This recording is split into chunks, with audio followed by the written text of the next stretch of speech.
The following program is rated TV MAL. It contains strong language and is intended only for mature audiences.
See you next. God damn it! Hi everyone, welcome to the Real BBC. There is a poll going on right now. We're very curious on the results. I am going to be very intrigued to see what the results are. So please cast your vote for who isn't here. There are four options because, of course, there are four members of the Real BBC. Who came in last? That's crazy. You'd have thought. I know. I would have thought Gary would have been higher, but he's last. Yeah. Gary's in last place. Third place, though, starting to make a bit more sense, but still not quite like Gary in third place. I know. I thought at least second. There it is, Gary, second place. I thought at least second. Mm-hmm, yeah. But still, I was kind of confused as to. But if you look at number one, though, it is actually Gary. Oh, that does make a lot of sense. Actually. It does make a lot of sense. What do you think to the poll? What poll? There's are we live? There's a There's a poll in the chat right now, and we are live, so be very careful. Hey, you fucking.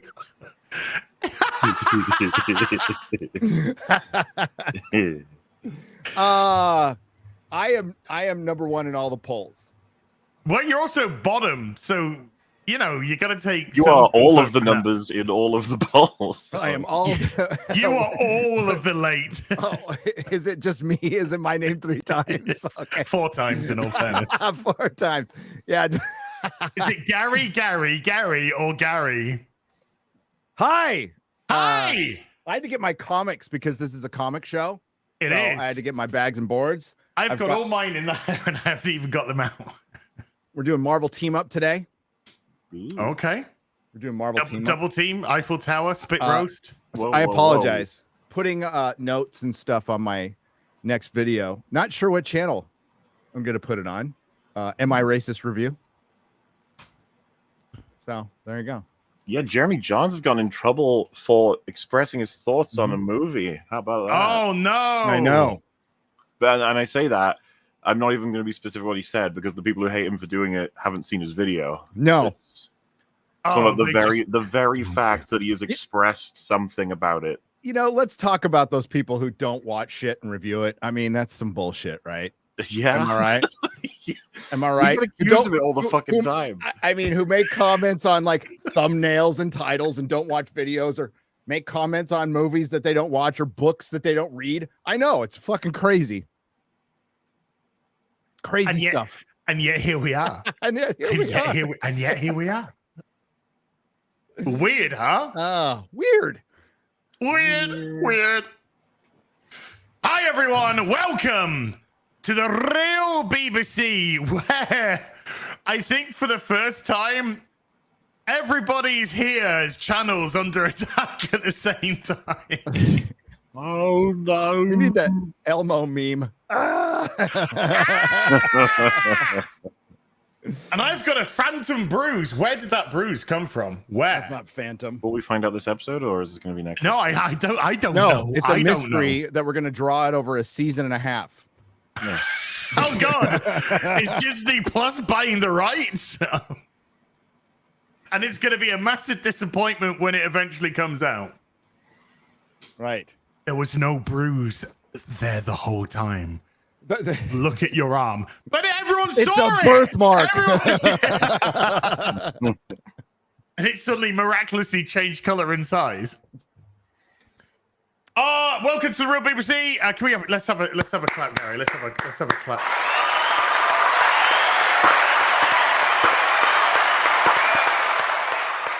Yeah. Did you see? By the way, they have deleted the tweet. That's why I'm glad I retweeted Drinker, because I think he screenshot it because he screenshot it with my list of demands. Yes. Well, I saw it last night. Well, before we go into that, let's do some introductions. So, welcome, Gary. How you doing? I am doing really good. Had to go get my comic books, finish a video. It's going to be a really fun week.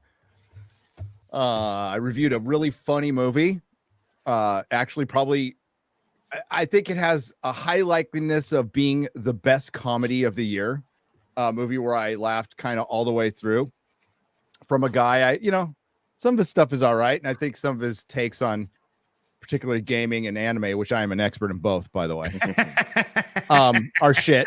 Gary, I would take your opinion on a video game before Matt Walsh, okay? And that is the best compliment I could possibly give to you. Yes, but this one was funny. This one was pretty damn funny. They're like, and he just ruins people with their own language and their own ideology, and it's pretty good. And yeah, there's a really fucking good joke in there. I died. I'm gonna ruin it. I don't care. He goes to the Washington Monument. He goes to the Washington Monument, and he starts a petition to rename it the George Floyd Monument. And on the sign, they said they're going to paint it black and increase the size by 30%. I was dying. I had a feeling that was going to be the joke. I just thought it's kind of on the nose. Renaming it. I just thought that was going to be the joke. No, they have a whole sign and they have 30%, and it's it's good. It's good. Oh shit. So yeah, I had a good time. Watching it. It's gonna piss people off. I don't care. Is it the best comedy? I mean, I haven't seen it. I'm just talking in general terms here. But as a rule of thumb, the best comedy is the comedy which either antagonizes others or really hits that raw nerve. I mean, Borat, Sacha Baron Cohen back in the day, with whichever ones he would do, whether it be Bruno or Borat. Yep. The Office, of course, with the cringe humor. British Office, not the American Office. Wait, what's wrong with the American Office? It's all right, but the British Office is better. Vastly superior. Superior. As a Brit, the British Office season 1 is better than the American Office season 1, but the American Office post season 1 is a different show. Well, up until they get together, and then it all falls apart, and then it falls apart even more when it's Mike good. It's still good. It's still good. I like it. It's fine. Some of the seasons are fine, but as soon as Mike leaves, that's it. The show's dead. It's cringe in a wrong way, in a bad way after that. But like that kind of humor is good, and basically like woke Hollywood, the term woke Hollywood, message Hollywood, has been the lowest hanging comedy fruit for the last decade, and nobody's plucked it because they're afraid to. But somebody like Sacha Baron Cohen should have done a movie where he's fucking roasting producers and all that. I mean, he could have pulled it off, or somebody that. He's one of them, though. He's one of them. No, my point is they're afraid to because he's one of them, and when you can't make fun of when you can't laugh at yourself, then I am from Chris has mentioned this. I'm Gen X. I question everything, and I would start questioning myself if am I taking myself too seriously? Like that's where you fall. And look at where comedy is in Hollywood. It isn't there. It doesn't exist. We don't get good comedies anymore. When was the last good fucking rated R comedy that we got from Hollywood that was a major hit. It's been a decade. I Approaching more. would say, something like 40-Year-Old Virgin, Hangover, something on that level. Dodgeball. Like, how long has it been? But I was streaming yesterday. I was streaming some Mist yesterday, and I was actually talking about you go to the cinema now and you got your. I think Tropic Thunder. I think the chat's right. I think Tropic Thunder was the last really kind of like edgy one. It felt like it drew. That's it draws more a than line. 10 years. And that's, Yeah, it does. No, of course, 15 but years. it does feel like the end of an era. Tropic Thunder. Yeah, because I was saying in my stream yesterday, you could go to the theater now and you can see the 58th installment of some fucking franchise which is done to death and dog shit. But I would take anything to go to the cinema now and watch a Dude, Where's My Car? Above any of that, above all of that, just something that you can just have a bit of a giggle and it's just different. It's just not that cookie cutter. Oh, we've got to be in this universe or this fucking. Oh my god, just something, please. Get away from this nonsense. No, we're a long way from it, and it's the death of the traditional Hollywood ecosystem. When Hollywood used to be a place, whether you agreed with the film or not, that nobody should make this film. Then that made the artist want to make it. Like, fuck that, I'm gonna make it. They're telling me I shouldn't. Fuck that, I'm gonna make that. Rebellious attitude is gone, and they have become a tool of the system. And when you lose the comedy, which is cheap to make and highly profitable and one of the hardest things to make, and then you have people out there who could still make it, but can't or won't because they're scared, like, fuck. I think it's more of a won't than can't. South Park is kind of it. South Park is kind of it. That's a show. But like that's been grandfathered in. So. Just imagine when that finishes. Hi, Molly. How you doing? Yeah, I'm all right. All right. All right, moving on. Okay. You okay, buddy? Is there something you want to talk about? Just not much to report, I'm afraid. I've just been working. You ready for Agatha? I was on Dark Hours stream yesterday, I think, possibly 2 days ago, talking about AVP of all things. Oh. You imagine reviewing AVP in the year of Alien versus Predator. Oh my god. Oh, yeah. Easily concluded it's better than Romulus. Oh, whoa! It wasn't that hard, to be honest with you. It was like there was a handful of good lines, and I was like, "There you go. It's already better than Romulus." It's been I think I've only seen AVP once. I saw it at the cinema. It's the only time I saw it. Yeah, I'll have to go watch it again. Which makes me absolutely fine to talk about it because I saw it at the cinema. Paul W.S. Anderson is such a goofy little director. His movies, the Resident Evil set, Event Horizon getting thrown in there. It's like, huh? He did Event Horizon. Yeah.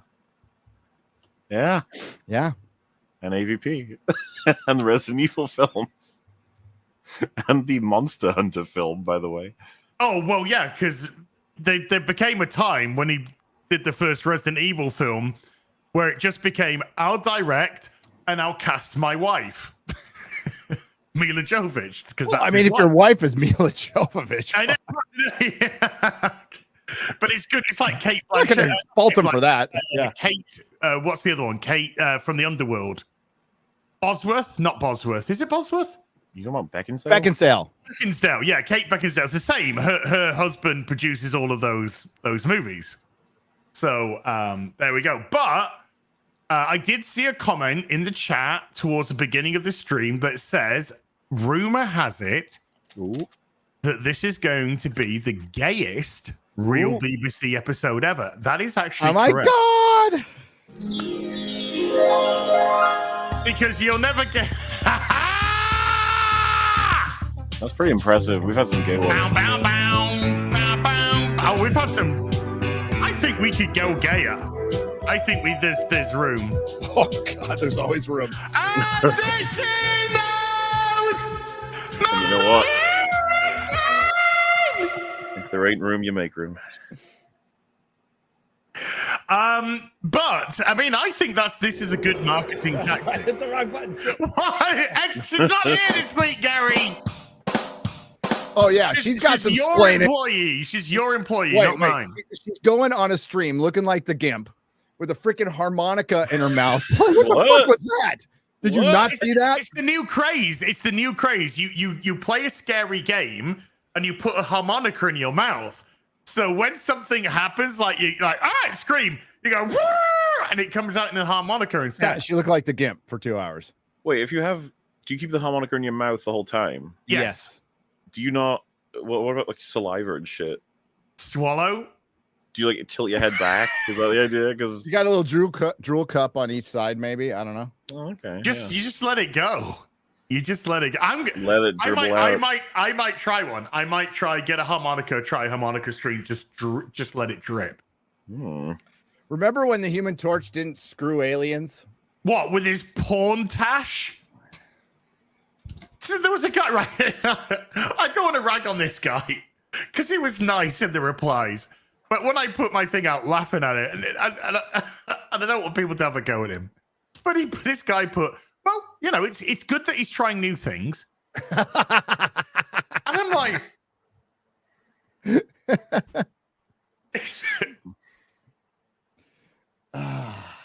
is this where we are? So before we go into our channels being under attack, which by the way isn't just a clickbait title, but it's actually the truth. I mean, honestly, what now? Before Oh, no, wait, we'll you go into that in a little bit. We gotta do the Agatha first. We've got to do the Agatha first because this is where we are, folks. How many days? 2 days removed from the release of Agatha. it's Oh tomorrow. my god, that's Tomorrow. It's tomorrow night. Yeah. so fucking Okay, yeah. rude. So 2 days How removed. dare they? Well, hopefully after you see this, Molly, you'll still- change your mind. We're reeling from Rings of Power. No, sir. Well, I'm not because No, I'm fucking no. touching that. For the next 3 weeks, we got Agatha and Rings of Power. What the On fuck? successive days. I told my editors to eat their fucking Wheaties because it's on, baby. But we're here again, folks. We are here again. This is the Agatha red carpet. I mean, honestly, red carpet. It's a purple carpet. It's a purple carpet, and why? Okay. Who's celebrating this? So, how many clips do you have? Because there are many. I just got this one. If you want to send me some more, feel free. There is the one with Aubrey Plaza saying it's going to end with a gay explosion. Yeah, there are many clips. Well, this is my favorite. I don't know the name of this reporter guy. All I know is that he's got consistent laryngitis and wears bow ties, but and is very gay. But this is what. Okay, let me rephrase this.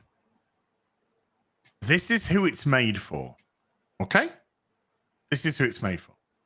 That Agatha is the gayest Project Marvel. Oh my has god, ever again? done. Agree? Okay, pause. I heard it was the gayest thing since the Acolyte. Remind me to tell you exactly why they're doing this. I think I know. I think I know. I promise you, this is exactly why they're doing this. Is this a knee Oh, jerk? I'll tell you now. to Fuck it. This Inside is a Out 2? response. No. This is a response to the Acolyte. Oh, This Well, is they're a trying to response to outgay the each other. No, they saw the vitriol, and this is the actors probably going against Disney wishes at this point. I would even say that going out there and well, they're being set up by this guy. So what are they going to do? This guy works for Variety, pretty obvious gay man. So and the Access Media is pretty pissed that the Acolyte got canceled, and it might.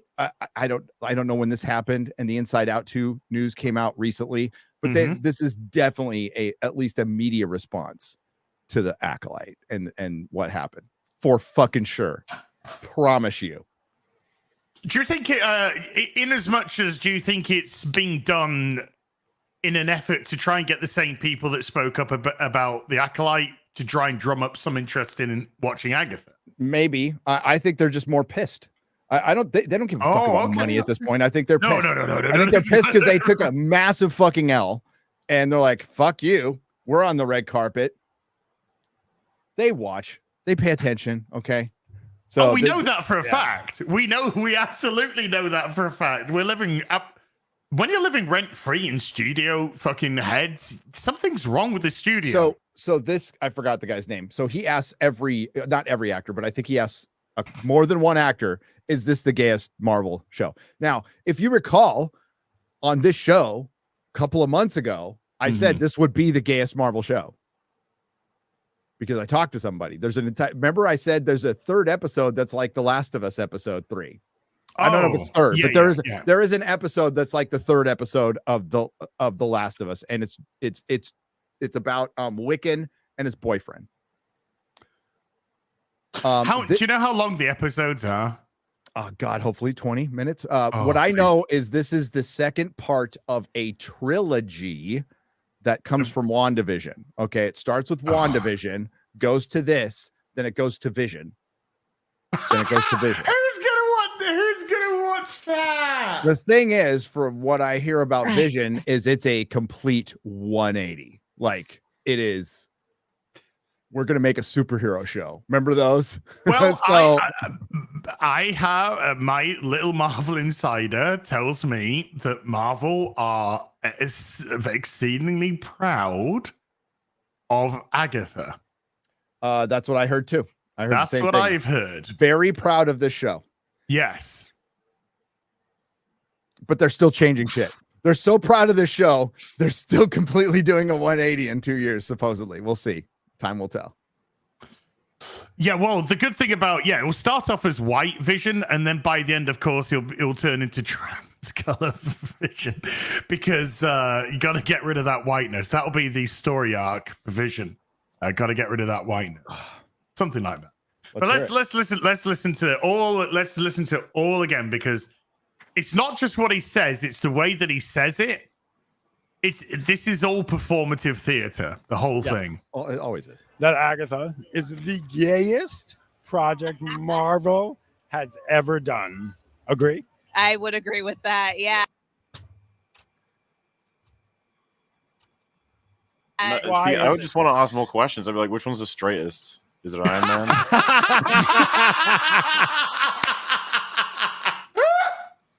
Yes. That is a good question. That is a good question. Okay, so if this is the gayest, what do you think is the straightest? Excuse me.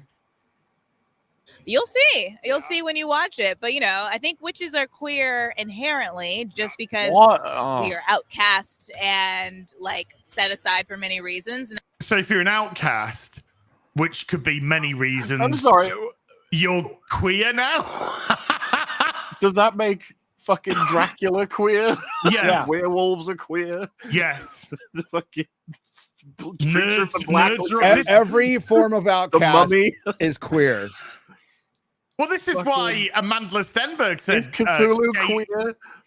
Geeks are queer, because if their mentality is if you're an outcast, you're queer. That seems to be geeks haven't been outcasts for a couple of decades now. Stop it. Of course. I'd say the 90s is when it started. Skinwalkers everywhere. Like it's the fucking most popular skin to wear. Yeah, but it is. But we know that is the case. If the narrative changed tomorrow, the amount of people that would do a 180 on a dime would be unreal, and we all know that. In Hollywood, people have no concept of even the nerds before I was born. We're getting the shit kicked out of them, and those were science nerds. They weren't they were science nerds. They were just smart, and then there was, the pop culture nerds. They have no concept of you want to get the Star Wars shirt and you're so fucking proud of it. And you're like, I'm going to get shit. I'm going to get so much fucking shit for this at school. I'm going to get but I'm going to wear it anyway. And I got so much shit for it at school. So much. They have no concept of that at all. But now you can get it in a gift bag. By the way, what the fuck is she wearing on her head? Do you think they do anything with those gift bags? Do they get put into a fucking little trash compactor and turn into little cubes. Let's ask John Campier what happens to the gift bags. He's got like a fucking room where there's just 1,000 Dude, of them. What's sad is they get these little gift bags and they forget about that shit till the next gift bag. That's my guess. These are gift Was it bag graveyard. the Oscar gift bags, which they all get, are like there's like $300,000 worth of shit in them. Yeah, I got Why? a gift bag. The only gift bag I got was from a friend of my wife's who went to the George Lucas AFI celebration. Remember a long time ago where it's famous because that's where Carrie Fisher said George said there was no underwear in space. That one. Oh yeah. So that was it was 20 years ago. The gift bag was a one of a kind. Like you only got it if you're there. Complete George Lucas like DVD collection, and it said AFI on it, and then a bunch of tchotchkes of like fucking stuff for girls like hair stuff and cologne, and yeah, the whole thing together was worth like $1,000. So under each chair, But that was the why? value of it. Yeah.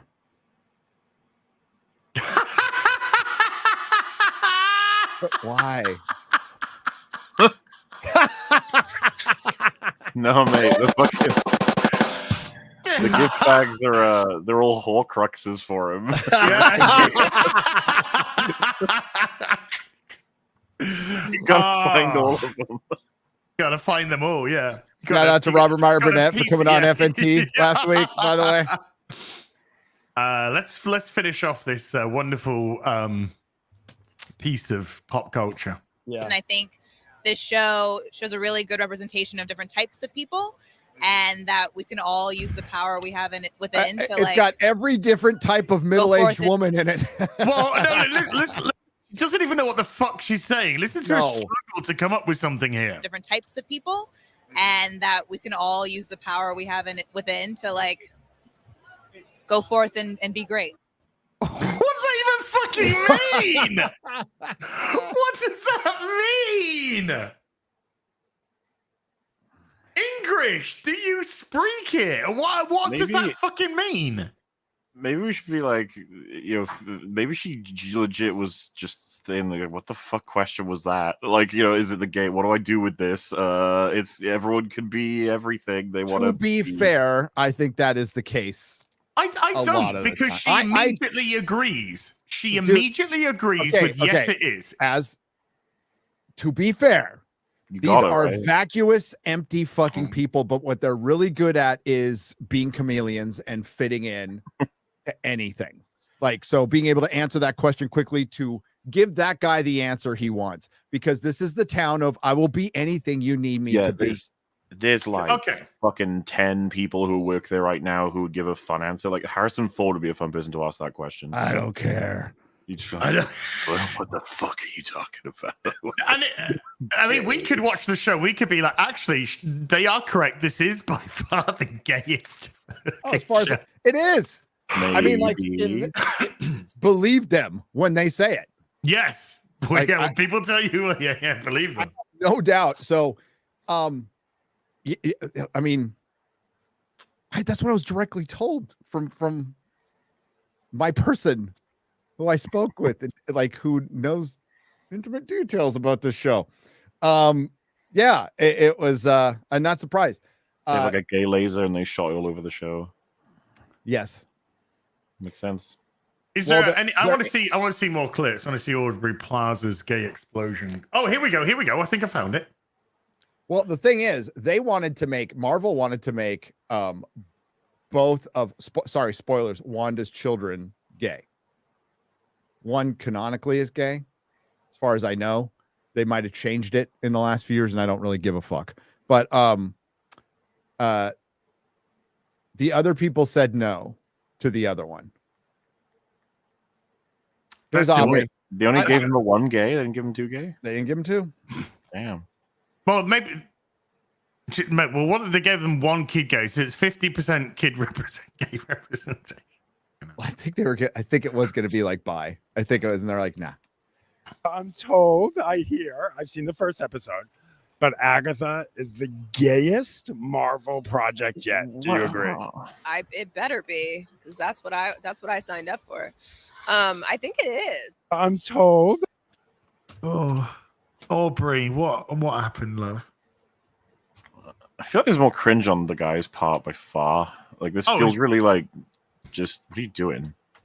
Like if you were his cameraman, I could just picture him peering over at him. Like, is this what we're spending our time with? Really? No. Okay.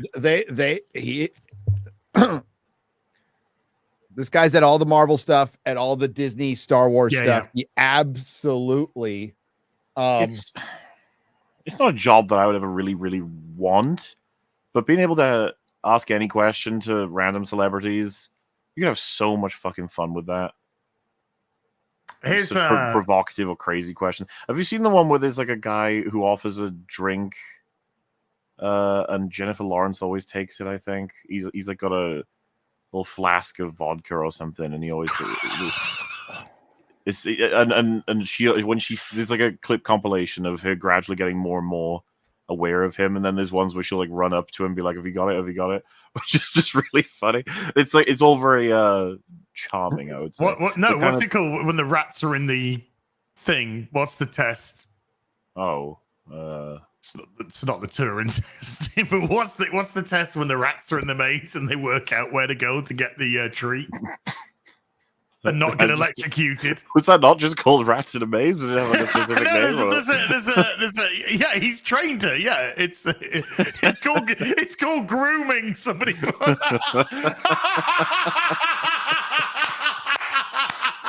It's the Skinner box. Yeah, it's the Skinner box. Yeah. Right. Well, in any case, just deciding I'm just gonna say it's gay to all of the people I speak to and see what they do. It's just like maybe they're after views or something because they want this to be shared. Let's the Becton. It's not the Bechdel test. It's the Skinner box. Okay. The chemistry between you and Catherine in the first episode, I describe it as Law and Order meets Basic Instinct meets Bound. Go on. You're speaking my language. All of that. Yes. More. Yeah, 100%. 100%. Has Aubrey broken her foot or something because she's got a cane? Is that Maybe. a cane? I thought she was holding on to like one of those stand things. Maybe. I think it's maybe the dress, because if you see the dress, it's maybe she needs it so she doesn't fall over. I don't know. Gayer and gayer as each episode goes. Yes, darling, but I can't tell you how. I can't tell you anything, but yes, it will be a gay explosion by the end of it. There's the gay explosion. I mean, it feels like she's fucking with him a little bit. I don't know. She's trolling, says Robo Man. She might be. She might be. We don't know. We don't know until we see it. But I can based on past works, I fully believe them. I don't understand this. What does this mean? I think the percentage I think this possibly could be a troll would match the percentage of actual trans kids in the world. I like Aubrey. I like Aubrey too. But like I said, this guy's asking him, and there's a way to who cares? We're just going to answer this question. And I'm not justifying it because I'm going to use all this shit for clips for fucking sure. And we'll see. We'll see. They're really proud of this one, though. This is what I hear. They're really proud of it. They say this is some of the best work they've done in ages. Are we gonna get back to this though? Are we Alan Instinct says it's boring. It's fuck. He says it's just boring. Alan Ings, he says it's boring yeah. Okay, so what Agatha and Ironheart are is holdovers, right? Now, I don't know if Marvel certainly sounds like they're going to change, okay? And they just had a big win with Deadpool and Wolverine, and they're following up their big win again with something fucking retarded. And this is the same thing that DC found themselves in when they decided to change, is they still had to release some really stupid shit, and they can't pretend to not like it. They did that as much as they could with Echo because they truly wanted to cancel Echo. And, yes, we both know that. We both know they cut the episodes down. And the reason behind it, was because they were worried what it would do to the Daredevil and Kingpin character, and they were right. They're right to be very worried about that because the Kingpin character has been completely cucked and deballed. But they still have to release this stuff, and change isn't going to come quickly, so they have to do it. But this is taking another step back after a step forward. After a couple of steps forward, you're going to take about 5 back with this. Now, thankfully for Disney Marvel, not many people are going to watch it. The amount of people who are going to watch this compared to the amount of people who watch Deadpool and Wolverine is probably going to be like 3%. No, that's way too high. Yeah, Seriously, I'm not taking a piss. 3% is way too high. Might be too high. I'm just trying to be generous here. I'd be trying to get my estimations 1%. Right. I think that'll be too high. Noons with 185. I do this because of the question as well. The questions we all are asking are: who is Agatha for? Who is bloody going to watch it? And what is it with everything being the gayest anything, for fuck's sake? When will they stop this shite? Hail boys, hail boys, hail chat.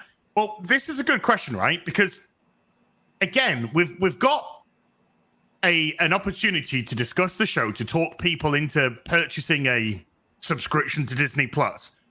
And instead of selling the show, we just get, this is the gayest thing, this is the most superficial thing, that. To me, all that you're saying when you're doing that is you are saying your show has no substance. Because we're trying to sell it on superficial nonsense, which nobody gives a fucking crap about. So there is no substance in this show that will actually get people to purchase a subscription to Disney Plus. So who was this for? Legitimately, who was this for? It is for the modern audience. This is exactly what they're going off of. This is a spinoff of WandaVision, which came out how long ago? Was that 3 years? 4? I do believe it was 2021, right? I think so. Yes. Yeah, 2021. So we're going on 3 years. And that's when this was greenlit off of the popularity of a fucking song. This is how stupid they were. Remember, they greenlit Loki season 2 and quickly forgot about that. So it's 3 years in production. They spent tens of millions of dollars on what is going to be Disney Marvel Glee, but bad, but really bad. And who's it for? Why wine ants? Not even wine moms. I don't even think wine moms are going to watch this. Maybe some, but mostly wine ants and wine grandmas. Right. I'm gonna say something. And a few stands on Twitter. I mean, it's ex-Twitter. I'm gonna say something. There's a phrase which we have here in the UK, which refer to women that use gay people as accessories, and they're called fag hags. And I think this is who exactly this is for. This is for people who see gay people as accessories and not people. Because this here is just, if I was gay, I'd be fucking disgusted at stuff like this. Treat me like a human being. Stop treating me like a commodity. Well, it's a purse puppy. It's a little dog in a fucking handbag. That's how they see gay people. They're there to be accessorized. They're there to be fucking pandered to as if there is any interest, because they're all as vacuous as Hollywood are. And I think that's who this is legitimately made for. Fag hags. Women, middle-aged white women who are woke and fucking bigoted on the inside, that want to have their little gay toy next to them because they think it makes them more special because they got fucking Munchausen's by proxy. And this is who it's for, i.e. fucking barely anybody. And this is why this has got, or will have, such a low audience, just like The Acolyte. It's the same sort of principle where minorities are being fucking accessorized in an effort to make them feel more special, them feel more accepted within their own circles. It's disgusting. They are the very things they profess not to be, and it's just so brazenly on display nowadays. But so, of course, we're the ones who get called the racist, the sexist, the homophobes, because they got to project. They got to project away from it, because the gaslighting here is just unreal to me. This is just another fucking pathetic attempt to in some way coin, utilize, use inclusion and diversity, whatever it is. It's just bored women accessorizing. At this point, like it's funny. It's a mockery. Like I'm gonna show you some Marvel comics, Marvel team up. Look at these dynamic covers. Nice. Look at that. Namor, Captain America, got the Inhumans. Remember when they were cool? The Inhumans. And this is the ultimate, like, how it started, how it's going. We got an Agatha show that doesn't even look like Agatha. Agatha's an old lady who babysat Franklin Richards. And it's linked to the Fantastic Four, not... Never mind. Whatever. So who doesn't look anything like Catherine Hahn. Now, they probably retconned the shit out of it in the last couple of years. Don't really know, don't care. But the Agatha Harkness I read in West Coast Avengers and in Fantastic Four, yeah, like, no. I mean, the story isn't even remotely recognizable in the MCU.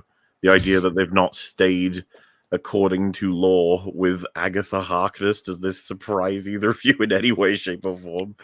No, it's not going to be connected to Marvel. I'm surprised they didn't put the remember they had that moniker that puts things outside of canon, the Marvel Knights. They did it for Echo, right? And probably only Echo, but they might do that.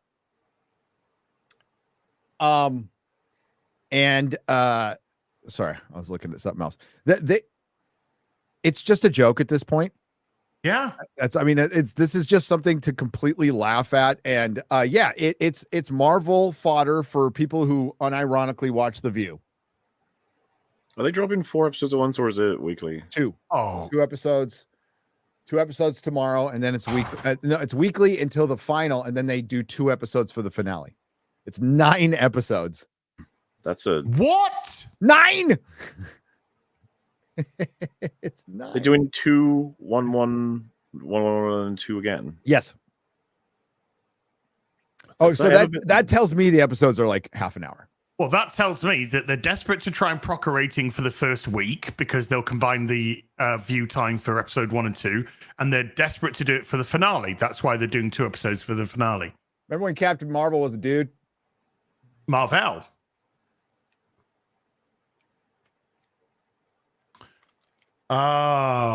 Yeah. So this is where we are. Look at this cover, man. They don't make covers like this anymore, dude. So fun. No.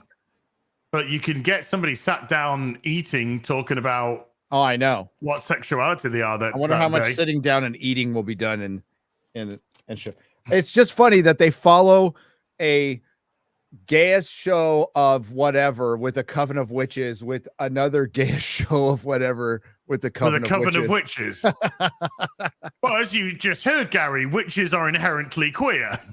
Dude, Disney is inherently retarded. It's so funny. Yeah. Well, that's where we are. That's where we are with Agatha coming nowhere. Coming to you're not even going to bother to pirate this shit near you. Yeah. So bad you won't even be asked to pirate it. No, people are just waiting for the memes. That's all they're doing. Just like with the Acolyte. I'm just waiting for the memes. Hey, at least Disparew's probably excited, right? Oh, Disparew is really excited. I'm going to review it too. Hell yeah, I'm going to look at this stuff. He seems to... I want to laugh. I like laughing. We're like in any way familiar with. He always seems to be the one that's the happiest about all this. Because he secretly likes it all. It's clear. No, well, he's a lesbian, and this is made for him. It's made for him. It is. No, guys, taking the piss out of Hollywood is fun. It's not that difficult, and they give us low-hanging fruit and fodder weekly, sometimes daily, sometimes multiple times a day. And this is it. As I said earlier, this is an industry that used to be able to self-reflect, that used to make fun of itself.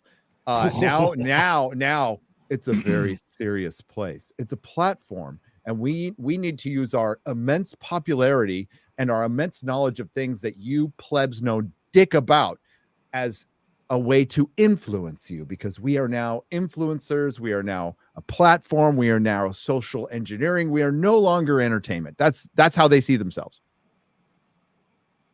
Agreed. It is definitely social engineering. Because the entertainment aspect's been long forgotten. You don't make shit like this if you're trying to be entertaining. Nope. There's no entertainment value to be had here. And it's just so funny that Inside Out 2 becomes the most, popular animated movie of Disney of all time. Is it now? After they just Not made adjusted for inflation. Yeah. Sure, not adjusted for inflation, but in terms of just making it normal. Yeah. For kids. And they're getting criticized, but here's the deal. It's not hurting the box office. And that's the thing is, God, what have we been saying for years? It's like, I don't want my politics put in anything. No, I just want to be entertained. And especially if you're going for general audiences with superhero movies, superhero shows, what a lost, we're going to look back on the lost opportunity that was Disney Plus and superhero shows that could fill in things between movies. Would have been a fucking great idea if they had played it, for lack of a better description, straight. But they didn't. So Inside Out, yeah, they're like, just make it a family movie. And I'll tell you why, because I didn't see the movie and I'm not going to see Inside Out 2, but there's a young girl, right? It's about a young girl. Disney's got a bit of a reputation right now. They're probably trying to avoid that reputation because they're a family brand, and they're probably, I would if I were them. And they made the smart move. And I guess a lot of people like that movie. Great. Deadpool Wolverine, Mahler fucking hates it. I respect that. But it was a hit. It was a hit. And it was the hit they needed. And this is, again, a step back. And the next movie we get, that's going to be a train wreck. And that's Captain African American. So. Which is not. Hype. No. Reshot 3 times. Yeah. Which movie? Because there's 3. Yeah. That worked out really well for Flash, by the way, didn't it? Oh, yeah. But the thing is, with if you notice that there is now a campaign going after Inside Out 2, because it was popular, because it did exceedingly well, and now it's come out about how they actively said we don't want this to be perceived as gay. We don't want this to be perceived as identity politics, whatever. So things like that have come out. So Kel Surprise, your IGNs and things like that have been kind of doing little hit pieces on it. It's so fucking telling. It's unreal. I mean, IGN, of course, Morley, I'll bring you in for this one. IGN, of course, who refused to review Lollipop Chainsaw Repop. Well, did you see their thing recently where they got in trouble for reviewing something they gave something a 5 and then they changed the review because people got so mad at them. Fuck, I wish I remember what it was. Someone in chat's gonna know. This IGN have been fucking weird lately in terms of just all of their reviews, the different scores, all the memes about them. They've been going for a billion years with the 7 out of 10 thing. It's just I don't know. Everyone wants to know what the goofy clowns have to say, and then make fun of them and then move on. And I think IGN are getting more and more annoyed that they. Well, didn't IGN give? Did they give Concord an 8 out of 10? And they gave Dustborn either a 7 or 8 out of 10 as well. And Outlaws, didn't they? They gave that like a... Outlaws, I think they gave a 7 or 8 out of 10 as well. Yeah. Yeah, I mean... And then they refused to even review Lollipop Chainsaw Repop. How does that work? Because there's loads of people there. Do they all agree not to review it, or did someone tell them all to do it, or what? Well, that's what I tried to understand yesterday. I had a bit of a chat about it on stream yesterday, and I was just like, is this the editor? Is the editor giving the, okay, you don't have to review this? Is the person who's given the game to review it saying, no, I refuse to review it? I don't know what quite is happening there, because if I was the editor and somebody refused to do their job, I would fire them. Oh, breaking news. Yeah, huh? Oh my God. On Agatha, real quick. Uh-huh. A guy named Frank Castle Yeah, sure. Says shot them all. Gayest can confirm episodes are 40 minutes. No! No. No! 9 times 40. No! 9! No. Stop.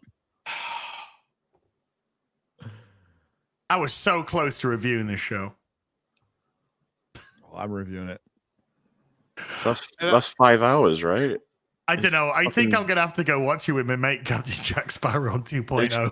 We got 2 long movies of Agatha to watch.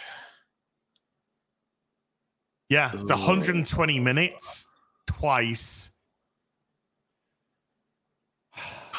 Man. Yeah, with credits, maybe 30, 32 minutes, 33 you can minutes with credits. Shrink it a little on Okay, the... yeah. So the 6.5 minutes of credits is usually the average. So yeah. So okay. So half an hour, and then like when we get into it's like a minute and a half of previously on. We're just trying to rationalize. I know. In our own heads, yeah. Like 2 minutes of previous on at the beginning. So it's of the actually next like episode, 33 then minutes. Yeah. Okay. Okay. Maybe. Oh God. Because the next day is like an hour and 6 minutes of Rings of Power. God. Oh, thank God Tulsa King's back, dude. I don't want to.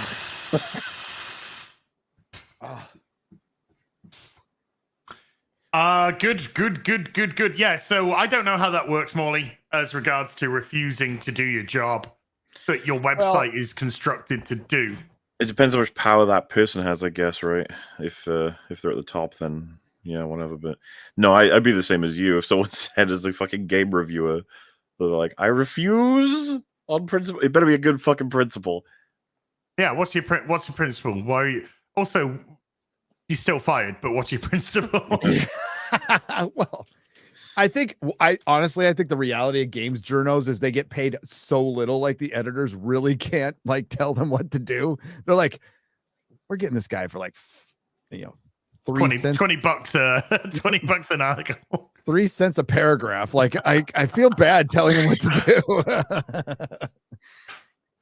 That's pretty funny. I played it yesterday on stream for nearly 3 hours, and it was it's a lot of fun. I'm going back to that. It was a lot of fun. My favorite bit is when the chopped head that's currently hanging from her ass calls somebody a retard, and then I was just like, oh man, I miss normality. Wait, what the fuck game you playing that makes that happen? Lollipop Chainsaw. Oh, okay, cool. Because you can play the original game. Like, they say retard. Yeah, they said what retard. A great selling point. I know. That's where we are, Gary. That's where we are. We're in a video game. Somebody says a retard. I'm like, yes, I'm gonna buy that game.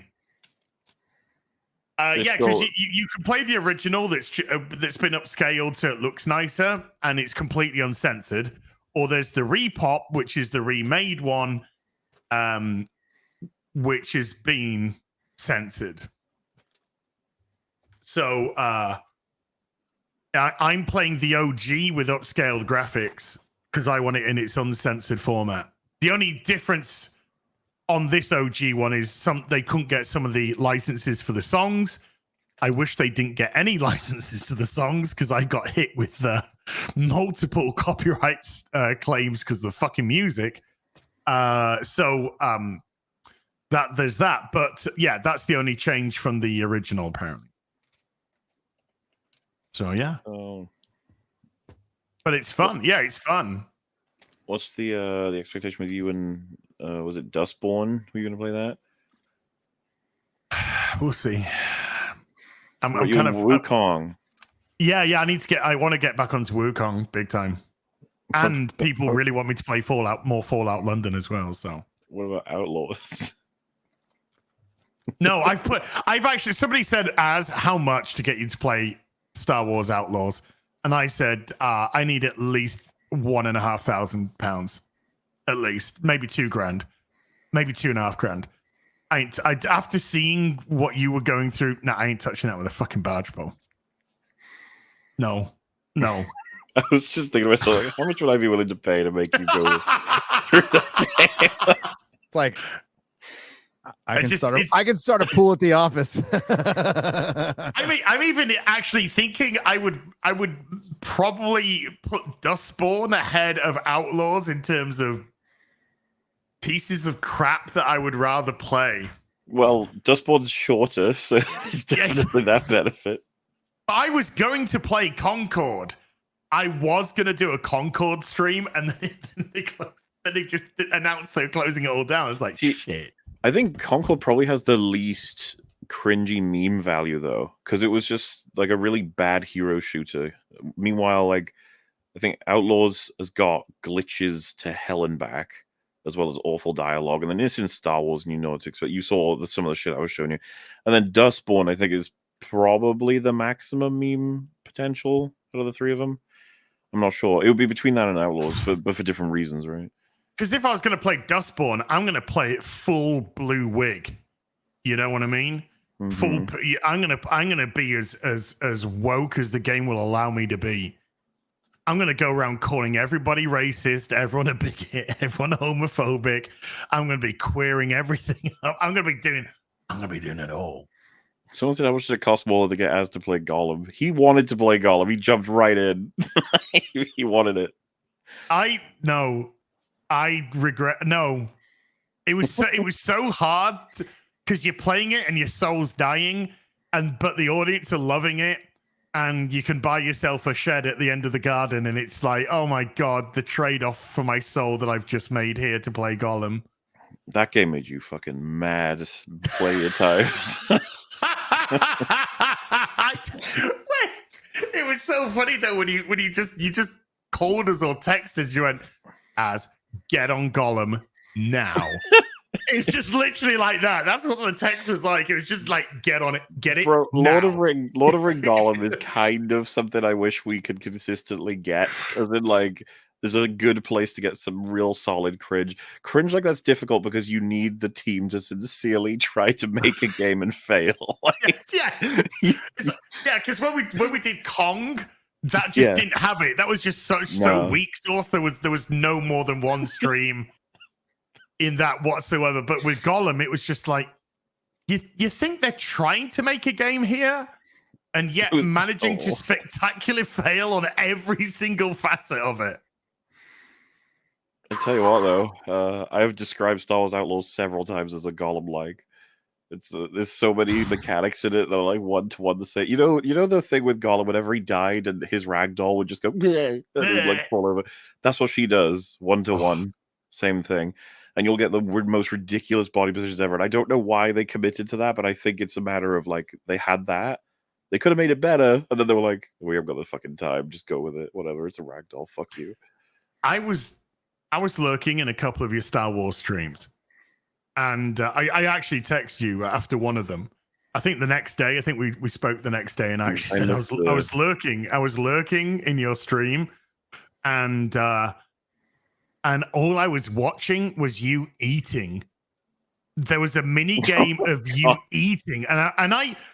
Now this is going to come across as very sexist, chat, but I want you to know, hand on heart, it's meant to.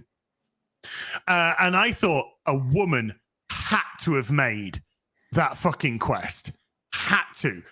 Side quest where you're just fucking eating and putting in spice or I don't think it should be considered sexist to say not only did a woman come up with that idea and create it, but it's meant, I feel, more so for women to enjoy. For women, yes. I think it was a quest made by women for women who aren't playing the game.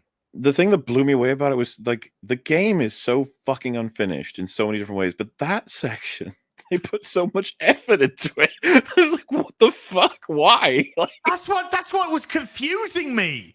It was just like it was going on and on and on, and I'm just like I could picture my sister thinking, "Oh, that's cute and fun," and then on the third one, certainly she'd be like, "Okay, this needs to stop now." Like, I think even women who are like, it's perfectly designed for would still be like, this is crap.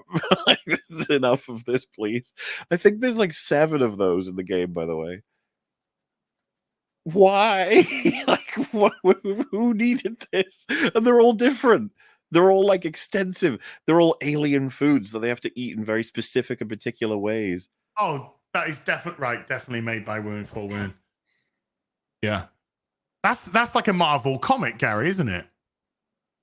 Here, Yes. bang, one Yes. punch, enemies defeated. Now let's sit down for 20 pages and talk about our feelings while eating food. Eating a sandwich. Fucking No, hell. sushi for sure. Sushi. Oh my god. Do you want to get one of those, what those coffees called with the balls in them? Oh yeah, where did those Bubble come tea? from? Bubble tea, yeah. Bubble tea. They're just like, for me, they came out of nowhere. Everyone was having them, and I was like, what's It's the an bubble? What do Asian they thing. do? Oh, the bubble tea. It's like a little thing of caramel or something. Diabetes. Boba tea. I call it boba tea. Bubble tea. I whatever like- the fuck it's Dude, called. I got to stop this because we've just got a $2,000. Oh, wait. No, it's Zan Zoltan. He lives in Argentina. That's £1.60. It's £1.60. Thank you.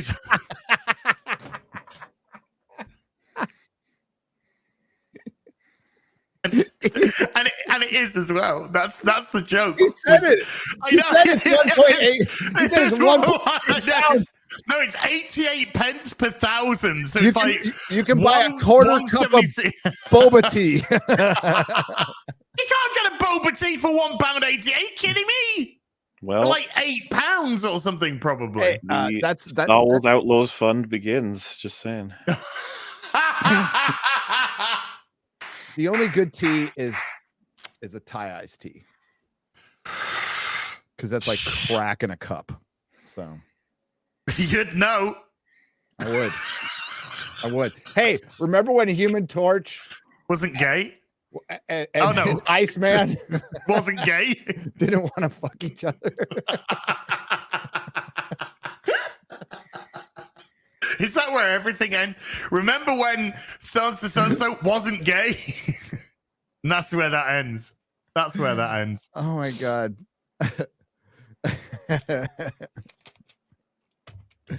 That's some proper coinage right there. Brent, you fucking lovely man. Thank you for your service. It's really like the house fund, but everyone has to put a code in for, Outlaws. SWO, money for that. And then you have to note it. And once it hits 2,000 or whatever you said. No, Mauler, right. Here's the rules for Outlaws. That's got to be PayPal to me. Remember when? Because then PayPal only takes 3% and not 30%. So that's got to be PayPal. I want fucking full VAT. I want bang for my buck here. My God. Yeah. Brother wow. Voodoo. Yeah. Woof. Remember when he wasn't black?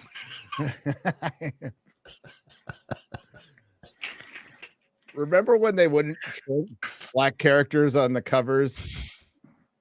Remember when they didn't call every black character Black something? I And then fucking Ultimate Spider-Man has just brought in Black Cat and made her black. I know. I know. It's for progress. Bro, you got to watch Am I Racist? Because there's a quote for anti-racism from the guy who wrote the book that says this is what the movie starts out with. The only way to fight past discrimination is with present discrimination. What? Yep. Was that like a joke quote or? No, that is a real quote. Was that a in the- retarded quote? No, that is from Abreem X. Kendi, the author of How to Be an Anti-Racist. You mean an anti-racist is a Oh, racist? No, and it doesn't end there, because he's got quotes in there from people saying some holy shit. Holy shit. And we all knew this was happening, but when you hear the hustlers fucking say it, by the way, they were paid exorbitant amounts of money to be there. I think he gave Robin DiAngelo $50,000 for the interview. One woman, the woman who did the viral video of the Sesame Street character, like looking like it ignored her kids, and it became this big scandal. It was $15,000 to talk to her for like 10 minutes. And he puts the price tag right next to everybody he had to pay to talk to. It's good. Has any major corporate critic reviewed it yet? Because the time of recording, not a single one did. I could have a I'm look on confused. Rotten- Why is- are they treating it like the plague? Why wouldn't they just review it negatively? Isn't that the usual thing for them, or no? It would be, but Matt put up the responses he got from on Twitter. The responses he got, which is no way, take us off your list. Fuck you. Jeremy Johns is a mainstream critic, but he's not a mainstream corporate critic. And the fact that he did it was not a surprise to me. And I assume, Gary, that's what you're kind of looking for. It's like, who's surprising us today? Who have we got that's like actually doing it when you wouldn't expect him to? Exactly. But I mean, I view Jeremy Johns in as much as I don't care or know or give a shit about what he does once every 4 or 5 years in a booth and tick something. I don't care. All I know is that whatever he does, whatever he reviews, I believe that's his honest opinion on it. Yep. It's the important thing.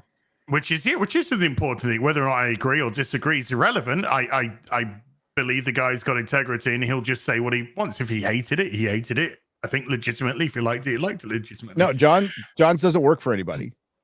He works for himself. Yeah. Guys, how long? We are just over a day removed from Agatha. What? Yeah?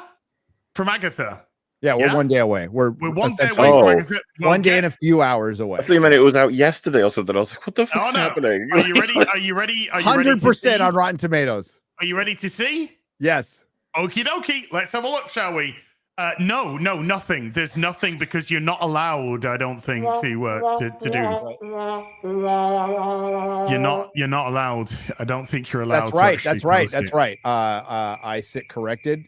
Alan Ing and Chris both told me that the review embargo lifts when it's released. When it's released, the moment the first episode or the minute before the first episode is released or something, the embargo releases. Ha! Super proud of this one. Super proud. They are very proud of this. Very proud of this. Am I racist? The question as was asking. Well, that's just what I'm saying. Okay, so let's. That's just nothing to do with any film. I'm just asking. Am I racist? And if the answer is no, then I need to fucking up my game. Okay. So what is the critic score on Rotten Tomatoes? Yes. It is a line. Oh, okay. It is What a is line. the audience score? Last time I checked, it was 99%. And if you go to Wait. verified audience, it's 96%. Oh, what does wow. a line for the critic score mean? It No, means there's nobody, no critics are there's posted. nothing there. Nobody? Well, Alan let's see Ing, if- oh, you're actually correct on both. There is not a single critic review. major corporate critic. It has to Yeah. be triggered by enough people. Christian Toto, Alan Ing, Jeremy Johns is up It made there. me laugh. But I think it has to be 8. Is it 8? Monster. So we got 1, 2, 3, 4. There's Alan. As our boy Alan. 1, 2, 2, 3. 3, 4, 5, 5, 6. 6. It's only 6. It's only How many- 6. How many did you say there needs to be? Is it like 10? or- 8. I think there's 8 or 10. I can't remember. What the fuck? So it's actually at 100%. Yes, See- currently it is 100% on the critics. I think that's what's going on there, because like to me is surely it should just be up the second because that would incentivize all of them to get reviews in, right? To be like, if no one else does it, my one will represent fully the critic's view. But no, they don't. So they don't want it to be too weighted in favor of one critic or something. They don't. Yeah, I mean, maybe It just feels weird to me as a system, but whatever. I've never liked Rotten Tomatoes. It's there to give us a guide, but it's completely corrupt. Like all rating systems are completely corrupt. We saw that with IMDb, which is owned by Amazon, which they, That's by the a way, they're shame. doing it now. Isn't getting talked about it much, but there's a bunch of bottish looking people giving Rings of Power season 2 10 stars or 5 stars, whatever it is, and they're deleting negative reviews because they own the fucking website. Why wouldn't they? But as we know, well, I know because I had my Rings of Power review removed. Yes, you did. From season 1. I actually did a video, and my review was I purposely didn't use any inflammatory language or anything like that. I just gave a review, and I gave it a 1.5 out of 5 or something to see. I would have given lower, but to see whether or not it would stick. Yeah, I remember you saying. Yeah. Which is an interesting idea. It shouldn't get caught by like a botnet that wants to grab you with like, you gave it a 1, you must be fake. I gave it like a 1.5 or whatever. I gave it like a proper review. Not like this is shit. Gave it the N word like 5 times, whatever, right? Yeah. Grabthar's Hammer makes a very good point. Does anyone actually care about the critic side anymore? Sorry to spoil a little bit of my video, but I think it's a major plus that they're not just not reviewing, refusing to review it is going to probably make more people make see it. Seem like sort of it's gonna have a mystical element to it. Like, you gotta go find this a unicorn. Going back to Lollipop Chainsaw Repop yesterday, I never played it back in 2012 when it came out. I remember the marketing around it because they were trying to find a cosplay model to be Juliet for the marketing, and I remember all of that because it ended up with Jessica Negri winning. And then I never bought the game. I just, for whatever reason at the time, I think I was just starting off I was just starting off my YouTube career and just doing World of Warcraft shit. So I didn't get to play the game. What year was that? I wasn't 2012. Oh, and I wasn't comic shop. I wasn't and fucking off your head. And I wasn't going to. Yes, I wasn't going to buy this repop either. Not for any other reason than I just didn't kind of appeal to me. The fact that IGN refused to review it made me buy it and stream it. That's what made me buy it. So I think there is a lot of stock. If a critic refuses to do their fucking job, I think there's a lot of stock in that literally being a ringing endorsement of that product. There's certainly a curiosity to compare reasoning too, right? Because Chris Stuckman has sworn off reviewing so many things. You'd be like, oh, why? And it's like, well, because they're too bad. He won't review them because they're too awful. You know what I mean? Because he said, he doesn't want to upset any of the filmmakers, right? He wants to be in a world where we can all be kind and nice to each other. It's because he's on the other side now. That's why he's actually. But my point is just like what's this era of like I refuse, I hang up my hat, I no longer shall I express my. It's a fucking movie review. You don't need to be so dour about it. Like you're fighting for the world to save it or something. Because he's behind.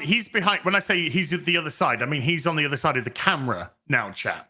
So he's trying to make stuff. So from his perspective, he's just doing nothing more than trying to piss the people off that he could schmooze to do work with potentially.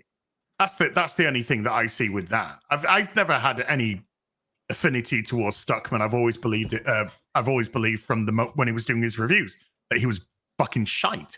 It was awful, but I never understood his popularity. I could understand Jeremy Johns' popularity. I can understand Angry Joe's popularity with video games. I can understand why people would gravitate towards those. I could never understand why the fuck anyone would gravitate towards Stuckman. It was the most vanilla, but maybe that's why. It's the most vanilla, boring, fucking non-entity of a human being when he did his reviews, and I didn't find them insightful or in any shape, way, or form interesting. So the few that I watched moved on to elsewhere to more interesting, in my at least eyes, more interesting people. Even with this new format, testing out with Madam Web, right? He spent his video talking about how it's the studio that ruined a director, an artist, and a team's work. When had he just given a second to look at what the director had said about her work, being Madam Web, she's quite happy with it. Got a lot of her decisions, her choices in there. She made the film she wanted. She was, all these different ways of expressing the artistry behind it, which to me makes it all funnier. I'm just like, you go, girl. I want you to make another one. Really want Madam Web too. Don't think we're gonna get it. No. Sony are cowards, obviously, but that's fine. But I think it's more disrespectful. I think it's more respectful to see someone try to create something say for example, as you try to paint me a wonderful picture of a sunflower, and it just looked like a pile of shit, like an absolute. And if I laughed at it, I would be keeping note of you, but I'd be like, I hope you know that it's okay that I'm laughing at it. Like, this is fun. This is a funny thing that we've got happening here.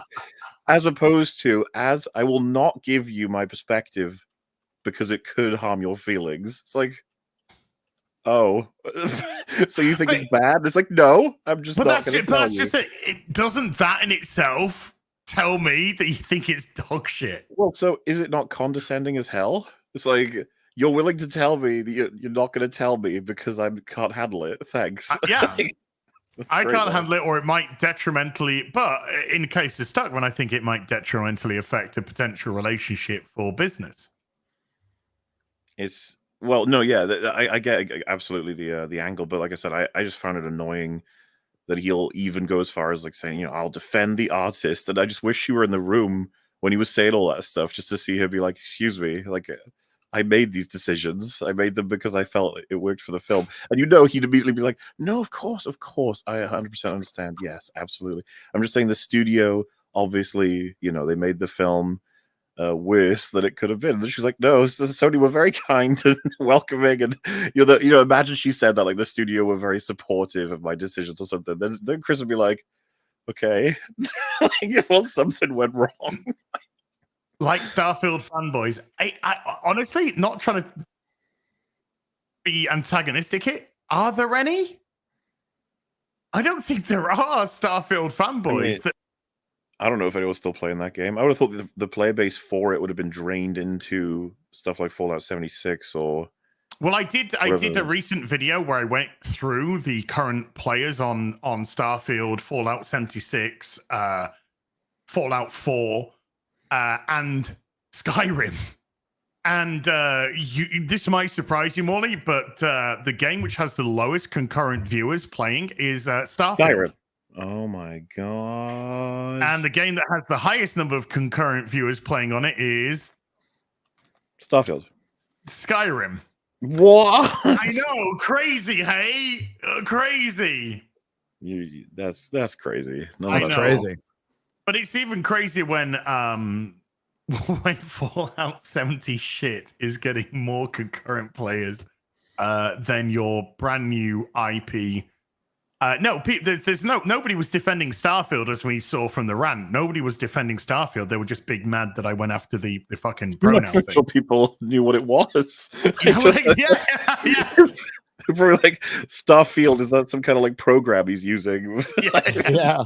Is this an editing suite? Yeah. But just go back to fucking Sony Vegas then. Come on, jeez. Yeah. What's he getting mad about? Just use Firefox instead of Starfield.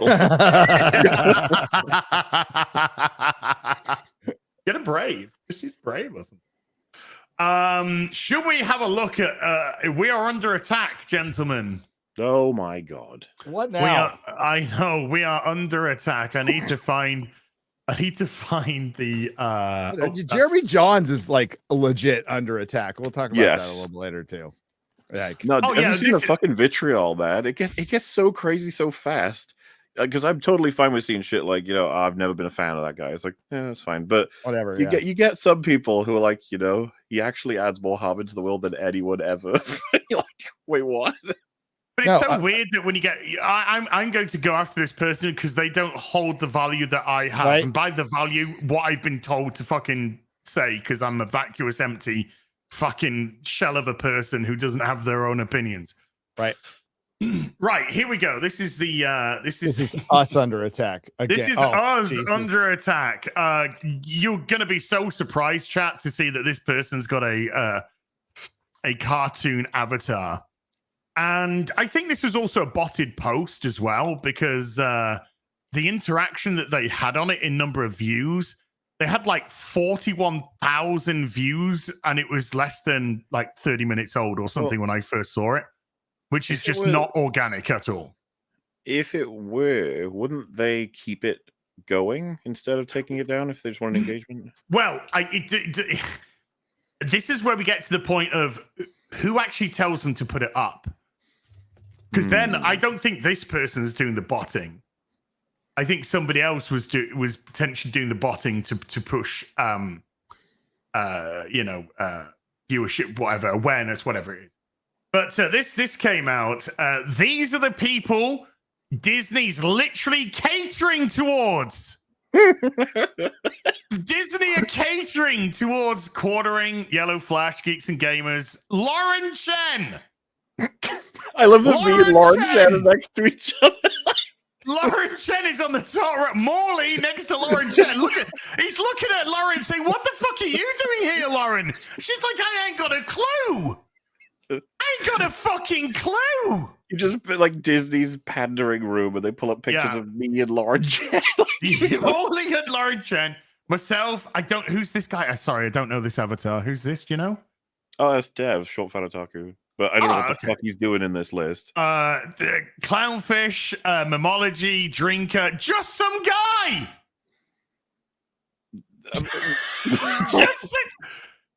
The openly bisexual, biracial, just some guy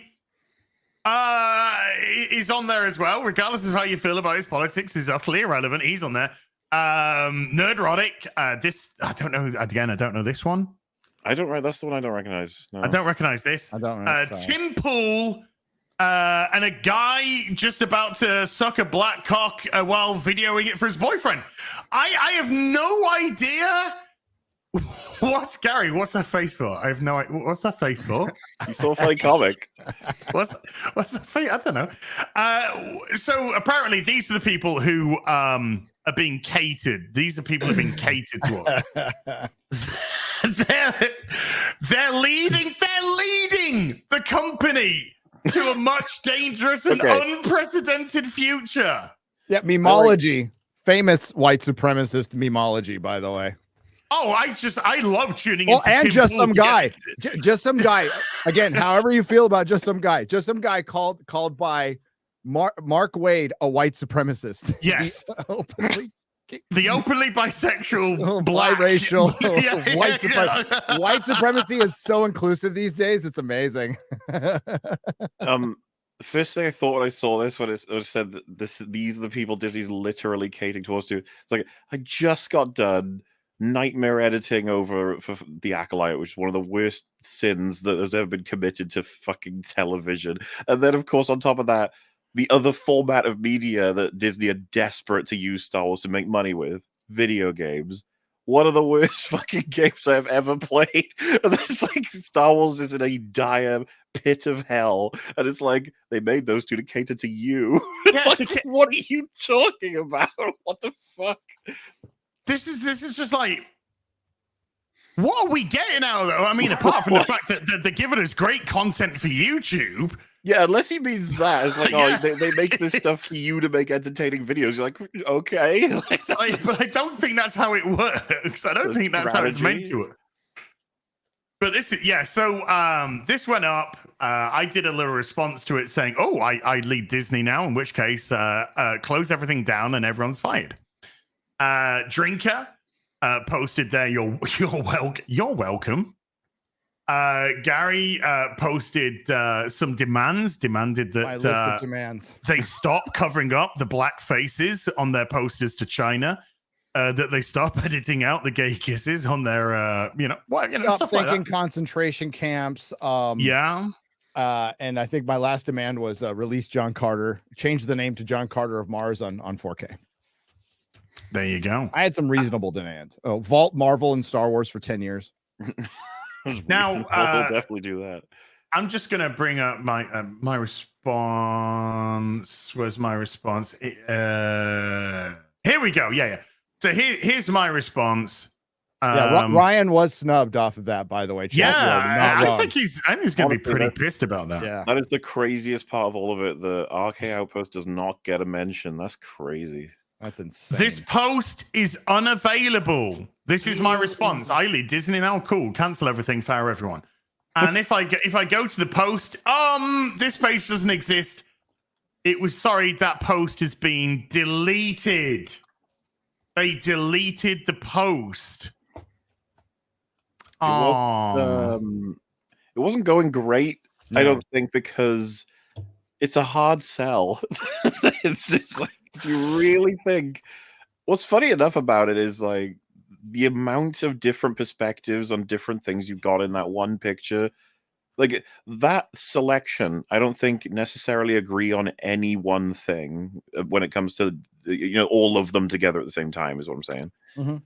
I don't think that's. I think there's a commonality. Well, apart from the ones I don't know, but the commonality in the ones that I know is that people are sick of pandering. Sure. Yeah. Even with just some guy, he does speak up about pandering. And he doesn't like the pandering. He doesn't like the direction in which they're going. So there is that common theme. Other than that, as people, there are some fucking, just some guy compared to some of the other guys there. You ain't fucking sitting down at a table and having tea and crumpets together, probably. I mean, I just don't think like this. If that team, that team of people were brought in and they said, all right, Disney's going to make one decision. What's the one decision for Star Wars? How fucking long do you think that conversation would be before the whole group agree on the one decision to be made? You probably just land on decanonize the whole thing. It's like enough, get rid of it all. Yeah, just shut it all down. I mean, that was my idea. Yeah. Shut it all down, fire them all. But like we've all got different perspectives on it. I'm not going to say there's some unification on a lot of things. The Acolyte was so awful that plenty of people well beyond our usual like sort of sphere of connectivity hated it as well. People we've never even spoke to.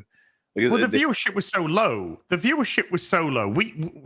We can't do that. We don't have any control over who watches it. We can't go around to millions of fucking houses telling people not to watch this show. It feels to me like the fucking brains are melting because they don't know how to deal with us. They're like, Disney's pandering to you. It's like you have to, no fucking way you believe that. There's just no way. Yeah. No, I go on. They're not dealing with us. That's the thing. This is all over Acolyte, I'm assuming. They didn't say it specifically. It was Acolyte Disney's broke decision. brain. Disney was right to cancel it. Disney should have done that with every single thing that happened before. And they have. They've quietly canceled. They haven't picked up other seasons. The stories have not continued. The stories have not continued. Remember, Ewan McGregor's like, let's go, I'm ready. And they're like, yeah, Ewan McGregor wants to get paid stupid money for doing fucking retarded shit. I would. Well, yeah, my point is all the components are ready to go, but except Disney. They're like, nah, we're all right. Yeah, outside of the Acolyte, what's widely considered the worst Disney Plus show? Most damaging worst? Kenobi. Yeah, that was an abomination. And I think that's what killed most of the normie interest in any of this, because that was the last kind of chance saloon for normies to be like, well, they've got to do something great with McGregor and Hayden Christensen. And then the way I think a lot of people see it is that the sequel trilogy nuked the fuck out of the OT, and then a lot of these TV shows have been just needling and then melted the prequels down into scrap. And it's like, so what's left to pull? They're literally pulling at the strings of the EU now. Like that's the latest thing. Grabbing up characters and storylines all over the place, repurposing everywhere, trying to evoke a lot of it, and being like, say, Plagueis, do you want Plagueis' backstory? It's like, not like this. Never Plagueis like this. in a cave in the Acolyte for some reason. Then it cuts to do that noise again. That's exactly the noise he was making. I'm gonna get you. And then cuts to the back of Yoda's head. It was just like, oh, fuck off. Yep. That was the most desperate. Hey, look, if we get renewed for season 2, we'll do something with these guys. Maybe. No, because they keep fucking draining every last piece, and there's always something else. There's always something else to grab. Because I can't remember if I talked to you guys about it, but Vader pops up in Star Wars Outlaws. Yeah, as expected. Oh, so you said, yeah. Yeah, he just comes in, uses the Force, leaves. It's just like, all right. It's like The Simpsons, where Mark Hamill just comes in and knocks the cardboard cutouts down with the lightsaber. There is a Boba Fett scene in which Boba Fett is standing and looking and you see Boba Fett. Boba Fett is indeed in there. It's Boba Fett. Look at him go, Boba Fett. Did he boba? He fatted all over the place. Real quick. First comic I ever bought off the shelf. Uh-huh. Hey! Spider-Man and Vision. That's right. Spider-Man and Vision. 7-Eleven on a spinner rack. I think mine was Batman 479. Yeah, Dude, Batman 479 was the first comic I ever bought off a rack. There is an achievement or a trophy, whatever, in the game. Always remember you first. A Bantha. What? Like a Bantha is the name of one of the trophies. Wait, like a virgin? Well, no, you remember that meme, don't you? Like a Bantha. Remember when he's talking about riding a Bantha? Yeah. Oh yeah. Okay. No, really? They put that in the game as like a woohoo reference. While it's like no, that was horrible. Oh. But now I'm hearing Madonna sing "Like a Bantha," ridden for the very first time. Oh my god! Raped by a Bantha. Oh my god! Dude, there's so much about that game I just didn't tell you guys. You meet up with Jabba. He gets pissed off with you, tosses you in the Rancor pit. You obviously survive it easily. You knock out his Rancor. You destroy the hangar bay. You kill all of his guards. You breach the whole fucking palace. And then Jabba captures you one last time. And you're like, oh no, please don't kill me. And he goes, kill you. You're one of the most impressive people I've seen in a long time. It's like, and it's just like, oh my god. I wish you'd fucking eat her, but it's not gonna happen. Not allowed. Just sticks her in her fucking mouth. Oh, and yet that doesn't surprise me in the slightest. Crazy, hey? No, not at all. But I understand why Like a Bantha achievement was there, because that is literally the people who are making this is literally who this is made for. Fucking retards. This Disney Star Wars, whatever that means nowadays, that is exactly what that game was made for. Who that game was made for. God, because it was funny. Gary saying people usually argue for Kenobi being the most damaging. It's like that is true. Book of Boba Fett is right behind it though. Yeah, quality wise, it was just such a joke, and it's Robert Rodriguez, dude. I don't know what the fuck happened. I think he was I think he was high as fuck. And there was no direction, and he probably doesn't. I think he was like a hired gun. They needed to get it done. It's like, could you do it? Can you do it? And he was like, so they're like, you have this much time, you have this much budget. Remember, he brought in Danny Trejo, just popped in for an episode. Yeah, did he? I watched. He was the Rancor trainer guy, and he explained that Rancors are quite sweet creatures that require love and care. It's like, shut the fuck up. Yeah, whatever.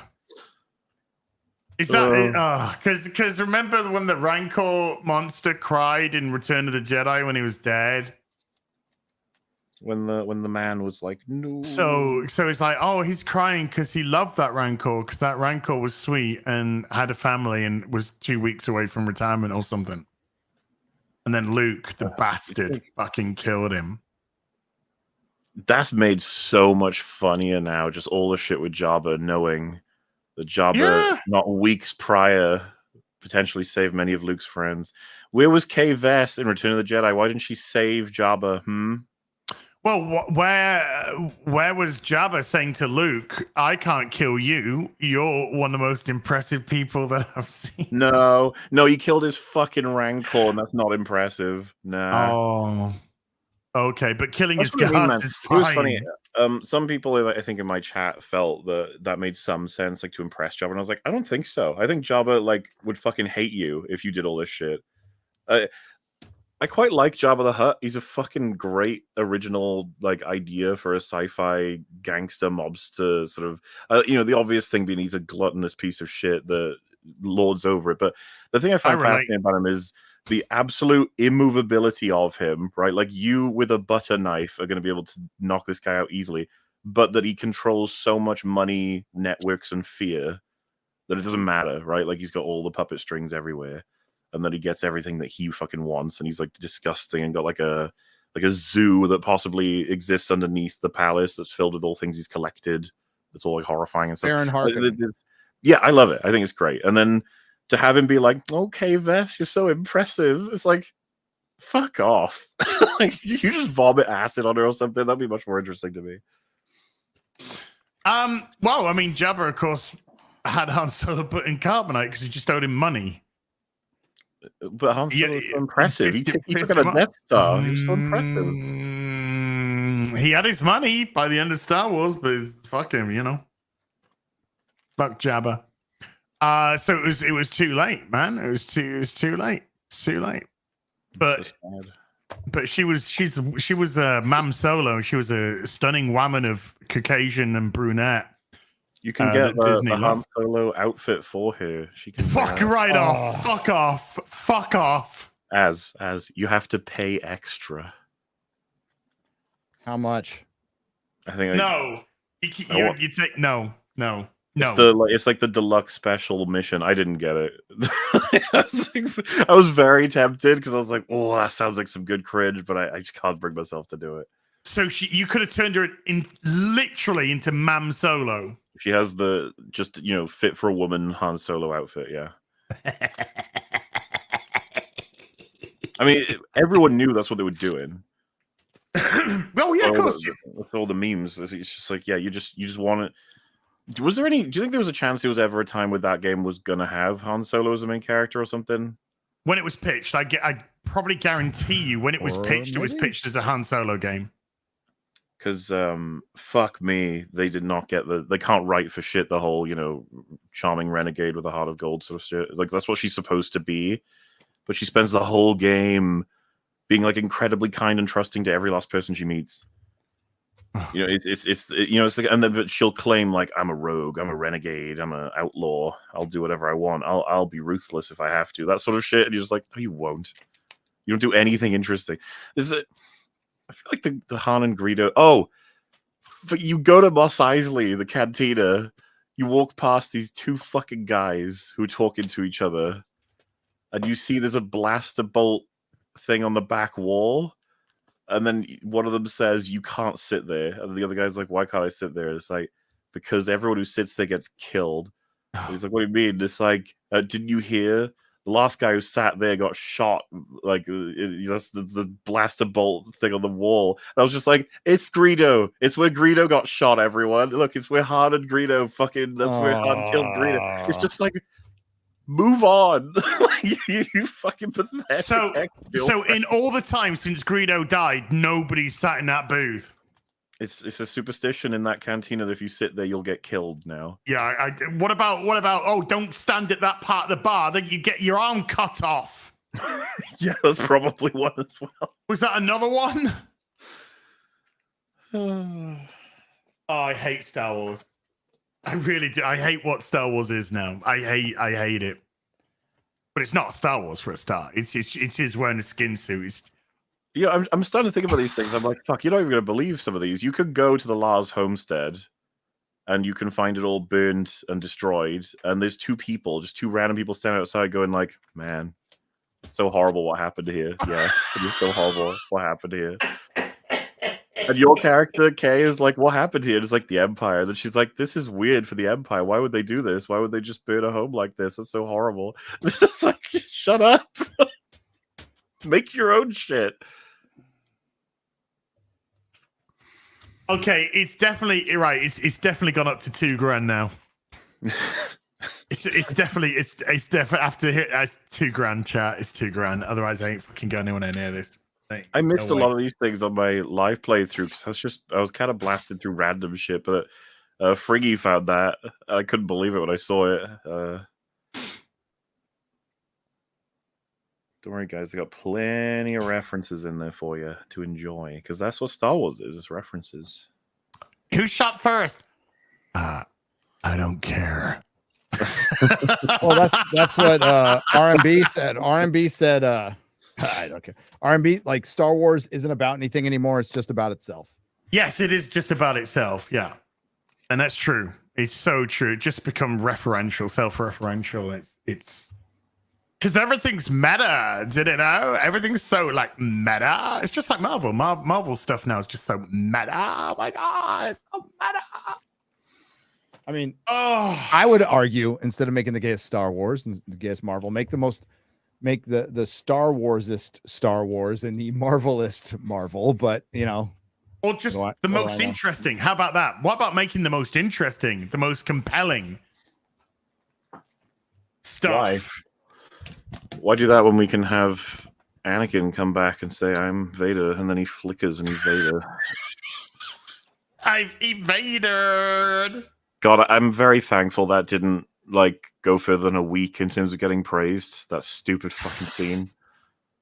That retarded scene. God, it made everyone go crazy. There's so many Star Wars has that power. Just bringing on any of these pieces of iconography, it can make people lose their minds temporarily, and then they'll come back and be like, What "Actually, loses yeah, my okay, mind okay." is the world between worlds not making any fucking sense in Ahsoka or how it exists or fits into reality. Because she's drowned. She's dead. I couldn't even tell what the fuck he was trying to tell her in that whole thing. Like, don't die, don't. You gotta keep going. You're better than me. You're better than me. We gotta show you beating me in a fight. You're better than me. The fucking chosen one. What? I guess she was feeling suicidal, probably because she was in the Ahsoka show. Well, I'd be fucking suicidal if I was in the Ahsoka shit. You'd be covering season 2 as you can be excited when that comes around. All I'm saying is Ray Stevenson. Oh, that's such a fucking shame. He was such a breath of fresh air in the show, because you knew if he was on screen, okay, this could be actually okay. This could be good. It was until it wasn't. Yeah, and now he's gone. He was pretty good all the way up to meeting with Gran Admiral Dunkin' Donuts. He was only ever the biggest value came from is the performance, and then the assumption of what it could all mean. You know what I mean? The backstory. What does he want? Him as a aspect of this world, representing so much history, having his own values, and you start to think in your head oh yeah, like a character. That was. And it's whoa, slow your fucking roll there, buddy. This is Star Wars. He's gonna be Darth Vader in 5 minutes. Legit question. I'll give my answer when I answer the question. Do you think they actually know where they're going with that character? I reckon. I don't think they do. I think it's just mystery box bullshit. I've heard Ryan and theorize about it. The father, son, and Mortis, stuff like that. I'm with you. I think that they, as far as they're concerned, they've put them in places, and they're like, we'll do it. We'll sort that out next season. It's going to be something. Yeah, might not even be the same writers. Yeah, so many people have bad experiences at Marvel and Lucasfilm that they fuck off. Remember the woman who was behind Loki season 1 left right after they finished shooting. Yeah. No, they were fired. No, I thought she left, but whatever. Either way, she was gone. The showrunner with Loki was. Well, there's no showrunners. There's no. Agatha is the first show with showrunners. Marvel thought they could do their Marvel method, and Kevin Feige was pretty much the last word on everything. But he spread himself too thin. So Agatha is the first Disney Marvel show with a showrunner, who was Jack Shaver, who had no idea who Mephisto was. Yep. Who brought in Quicksilver? Oh, God. Because fucking joke. For a boner joke. A boner joke. Was the same assholes who thought, and this was their thinking process. The two idiots who fucking the man and woman who directed Captain Marvel said, "Oh, I thought it would be a laugh that Nick Fury lost his eye from a kitty cat." Mm-hmm. Dude, that shit I've said before is dwarfed by Secret Invasion to me. Rewriting his entire history to be nothing. Literally saying that, it was the Skrulls, baby. Yeah, not just nothing, but a piece of shit. Look at this fucking John. Yeah, Bernhardt. you're right. Oh, hang on. Look at that John Bernhardt. It is fuck, so good. The Measure of a Man. Oh yeah, it's a great Star Trek episode, TNG. Beautiful. I was gonna say it's worse than making it Star Trek nothing. fan, Jim. Yeah. They made it nothing, and then they made it so that he lied to everybody about how good he was. It's like, And then he didn't give him a home because he's just the worst person ever. But at least even though they had the technology to just fuck off and find somewhere. Well, there were plenty of. They could have gone to Thanos' little farming planet. Remember that place? Well, they could have gone anywhere because they're just trotting around the galaxy like nobody's fucking business, finding habitable places. But yet the Skrulls just like, oh no, but we can't get in our spaceships and do that because we're fucking retarded or something. I don't know. Oh dear goodness, I'm so Yeah. Mm-hmm. That's well, all right. right. Rings of Power and Agatha can keep you comfortable for a little while now. My poor editors. You decided you're going to avoid Rings of Power, I can't do it. I can't. It was one of the most painful things I've done. I thought I could regroup and watch season 2, and I watched that first episode, and I thought, I can't do this. This is just, dude. The thirst trap stuff has like been dialed up so much, and the shipping, it is unbelievable. And that's just Celebrimbor. Yeah, it is. It is. They really are relying on that, and it just makes you think, like, because there's no story that they could rely on. There's no character shit that's interesting. It's all bullshit. I heard even the critics were having a go at the last episode. There's nothing to fucking praise, man. It's hard to try and point out, because the thing that blows my mind is like, how the fuck did it cost so much money? You don't do anything. They don't do anything. They literally no. I saw some people saying last episode was better, which is kind of dumbfounding because it's not. It's canonically horrific. The fact I think it was Middle Earth Mixer, to give him credit. I mean, he's not wrong. Okay, technically he's not wrong. But he said canonically it makes more sense to ship Sauron and Celebrimbor than Sauron and Galadriel. Okay, technically you're not wrong. Shipping them at all is ridiculous. Tolkien would fucking hate it. Christopher would fucking hate it. His dumb ass fucking heirs like don't give a shit. They're just counting their money. But everything's out of order, which remember when George was talking about the butterfly effect of not having Maelor in House of the Dragon. It's a kid who just dies. He's supposed to die, but that death does have a major effect on the story. So imagine you forge the rings out of order because you wanted to mirror the ring poem. But now the sack of Eregion, like, what's the fucking point? The sack of Eregion, there's a lot of reasons for it, but that's where Sauron gets the other rings to pass out. But they've already been given out. Well, at least the dwarven ones. Well, we don't know about so people saying like it's more canonical because they got a sentence right or something like that. Are you fucking kidding me? Dude, the Rings of Man will probably be done by the time we start up the next episode. Yeah. By the way, the way they've sped through this has been insane. No, as they did with the dwarven ones were done in an episode. What? It's already over. The dwarven ones. It's done.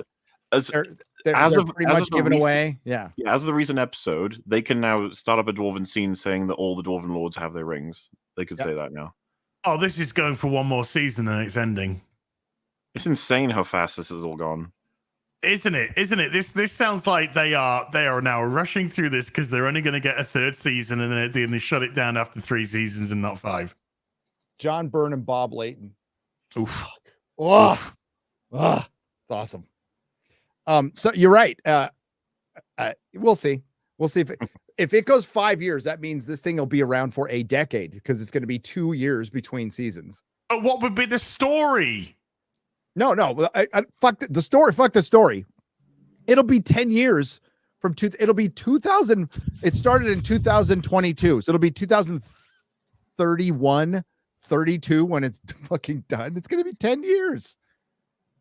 Shorter season, I'm guessing, before the end. They'll be given a shorter one. 6 they'll be given episodes. that'll be split into 2. But what about the story? Well, they're heading towards what they're moving towards right now is it's sack of Eregion, forging of the ring, fall of Numenor, and then they're gonna get to the War of the Last Alliance. Yeah. That's what they're going to end with.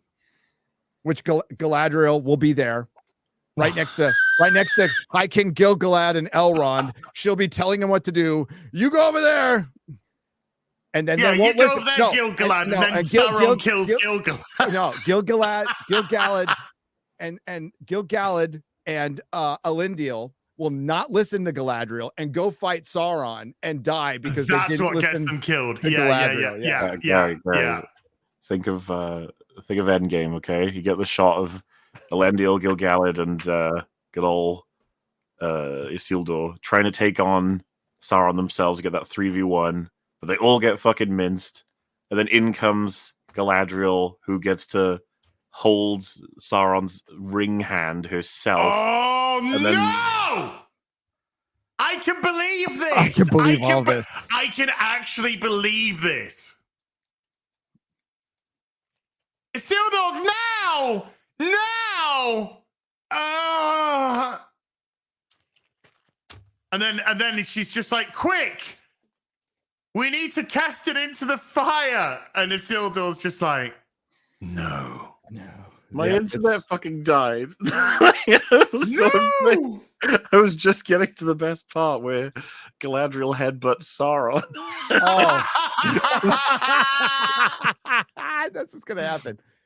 Remember when Ice helmet, Spider-Man? ice Remember helmet. when Spider-Man teamed up with the cast of Saturday Night Live? What? Yes. Of course. Good old days. Yeah, and Isildur's sister would come in and her boobs would be bouncing everywhere. And she'd be like, no, I'll hold the finger. For the women. Yeah, oh, the way. Yeah, For the marginalized women of Numenor and then the and blind, Lorien the blind and lads will be, and Elregion.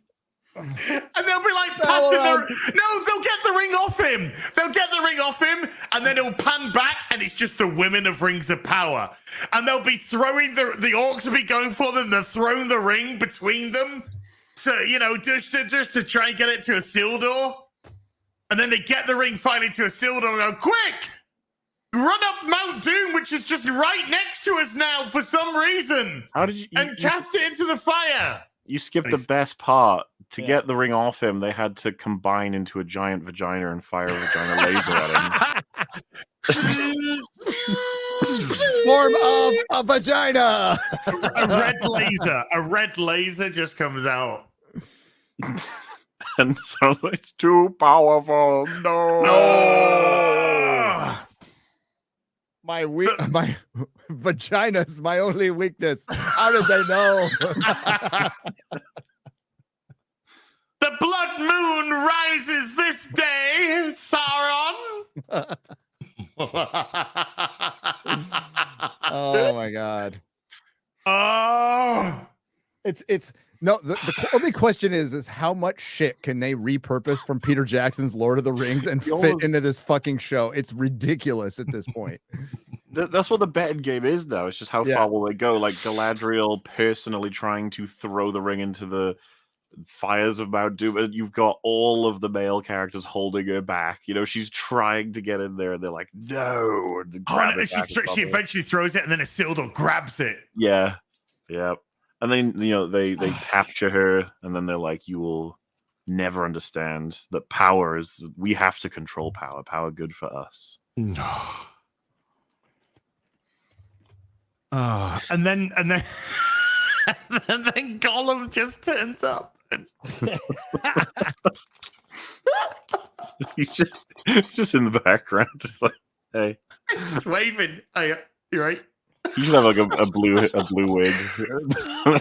What's he doing here? He hasn't even. Shh. Doesn't matter. Doesn't matter. Gollum is a they them. He is. Shit! I just realized as them. well. With the full woman scene, Shelob's got to be there too. They're all riding on a leg of Shelob. It's the fucking portal scene, and they bring in all of the female characters as well. Shelob comes through a portal.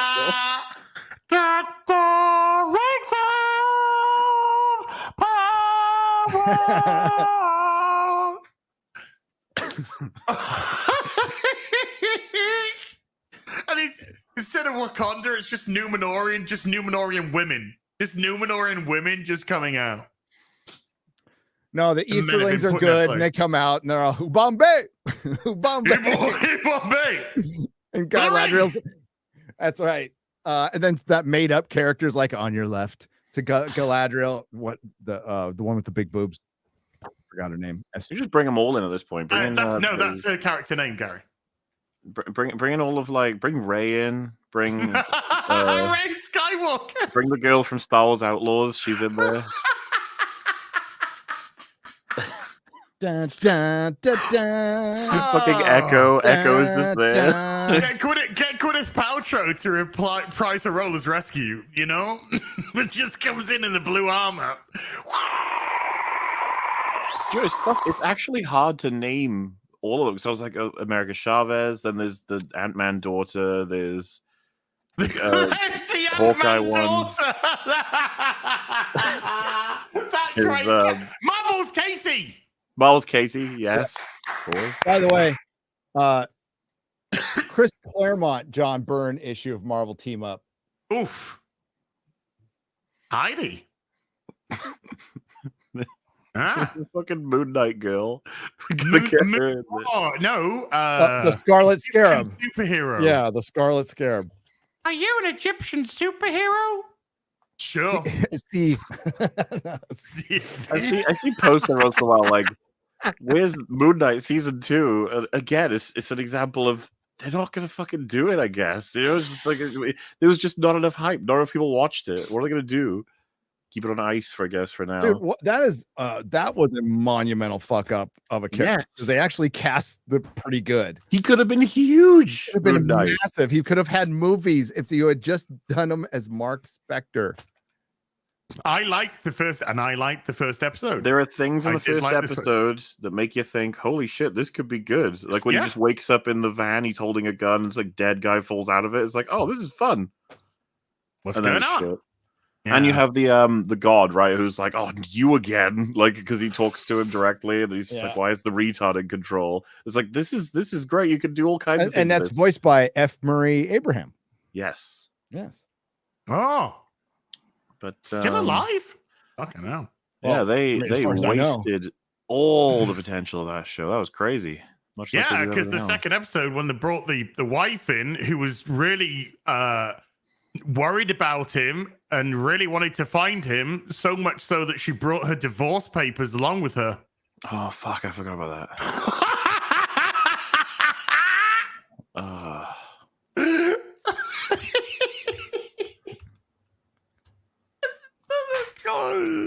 Remember Black Widow?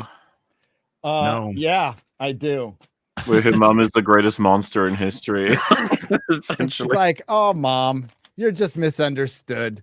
You female Mengele, you." Oof, yeah, she did some torturing in her time. All kinds. But she was okay. It's fine. She's Whammons.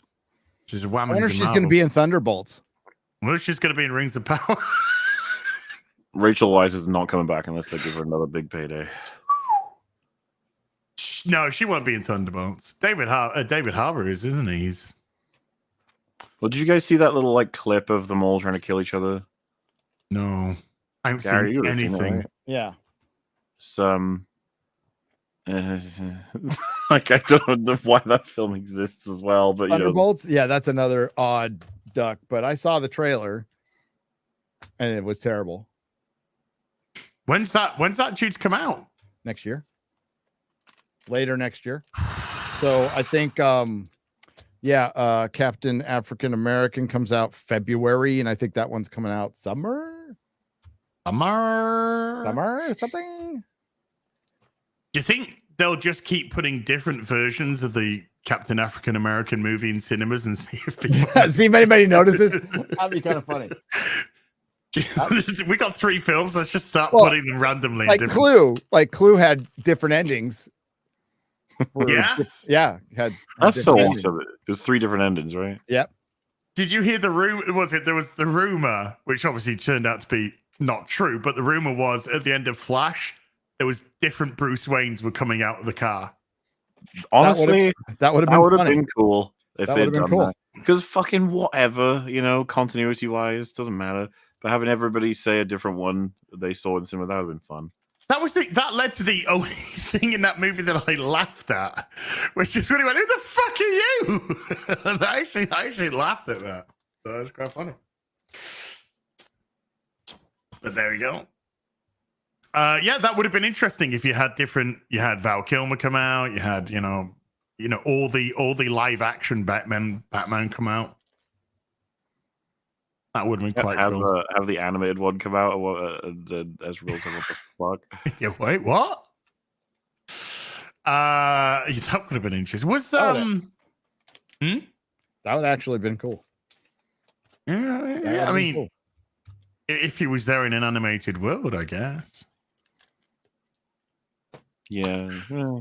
Adam West is a little bit dead, so that would have been difficult. Let's not get Robert Pattinson to come out. Is he getting another movie? Looks like it might be happening.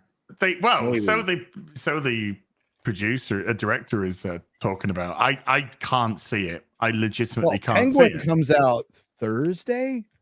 What? Yeah. Is it all right? Yeah, Thursday. You're Friday, Harry, right? You're gonna... No, that's not actually no. That's too much. Somebody is right. I'll check it out eventually, but my priority is Agatha this week over Rings of Power. Then we'll do Rings of Power, and then I'll probably talk about Penguin on a live stream. What's the platform it's on? Max. Okay, well, MaxiPad. Yeah, we'll see about that one, I suppose. I mean, Drinker's probably going to check it out at least. He can let us. We don't get Max over here, do we? I can't remember what. It's on something. You have to. It's all of it's like roundabout ways of getting access to it through like other channels or whatever licensing agreements everyone has with each other. Yeah. Usually, you need a fucking guide, which is I hate it. Sky Atlantic in the UK. Sky Atlantic. Yeah. There you go. Yeah, I will be. By the time we talk, I'll have watched it. I don't have any interest in that at all. It looks incredibly average. It looks like really just kind of meh. We'll see. I thought it was good in the film, but watching a whole series without Batman, another fucking series without Batman. Oh boy, just what the world needs. Yeah, I mean, it could be It could do a good job and everything. It's a really bizarre choice. It's an extremely bizarre choice, but it's Warner Brothers, folks. Hey, how's that Black Canary TV series going? Remember? Oh yeah, from Birds of Prey. Oh yeah, the Black Canary who was now black. I completely forgot about that. Yeah. And I remember there was a Twitter account created called something like Black Canary TV series news. You know how those ones just come up, sprout up organically, and they posted something, and I remember quote tweeting them or something saying this is never getting made, and being blocked by them immediately. Oh, but yes, that was going to be a thing. And the Jar Jar Abrahams Black Superman has, with Ta-Nehisi Coates writing, that hasn't been officially cancelled. That's weird. Yeah, that's weird. It's right up there with Rian Johnson's trilogy. It'll be out any minute. And Dan and Dave's. Do you see the budget on the next Knives Out? No, 50 million. Let me grab it so we know exactly what it is. 1 sec. Because every murder mystery needs to have a budget of 50 million. Hell, dude. 210 million. Oh, God. What? A murder mystery. 210 million.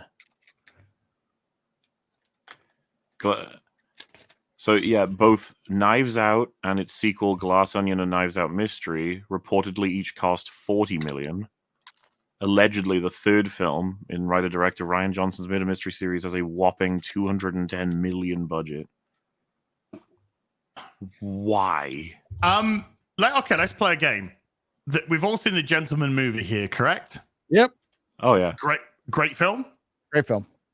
But you about to say, because I don't know what the budget for that is, but I'm guessing it's fucking lower than 210. Like, I was gonna say, have a guess at the budget of The Gentleman, which is whoa. Oh, fuck, I've got no frame of reference. I don't know how much films like that would bearing in cost. mind it's a movie. It came out in the cinemas, not on streaming service. Frank No. Miller, by the way. Frank Was it Miller. 2017, 2018? When did that come out? 2019, I believe. 19. 2019. Yeah. Look at this. I Frank want Miller. to guess around 60 million. Okay, pretty decent. Gary, What the budget for Budget the of Gentleman? the movie, yeah. 30 million. $22 million. There you go. I thought maybe the cast would have blown it up money wise, but fair enough. 22 million. That's funny. And that man. is a really that is a good looking film. 10 of those. Really well shot. And we're gonna get the third one. The first two Knives Out, two of the worst murder mysteries that fucking exist. Yeah, and they gave him almost $500 million too, up to keep him around. So, like, good for That's Rian. it, right? Once he gets his third one in the can, he's going back to Star Wars, right? Come on, Sure. do it, Ryan.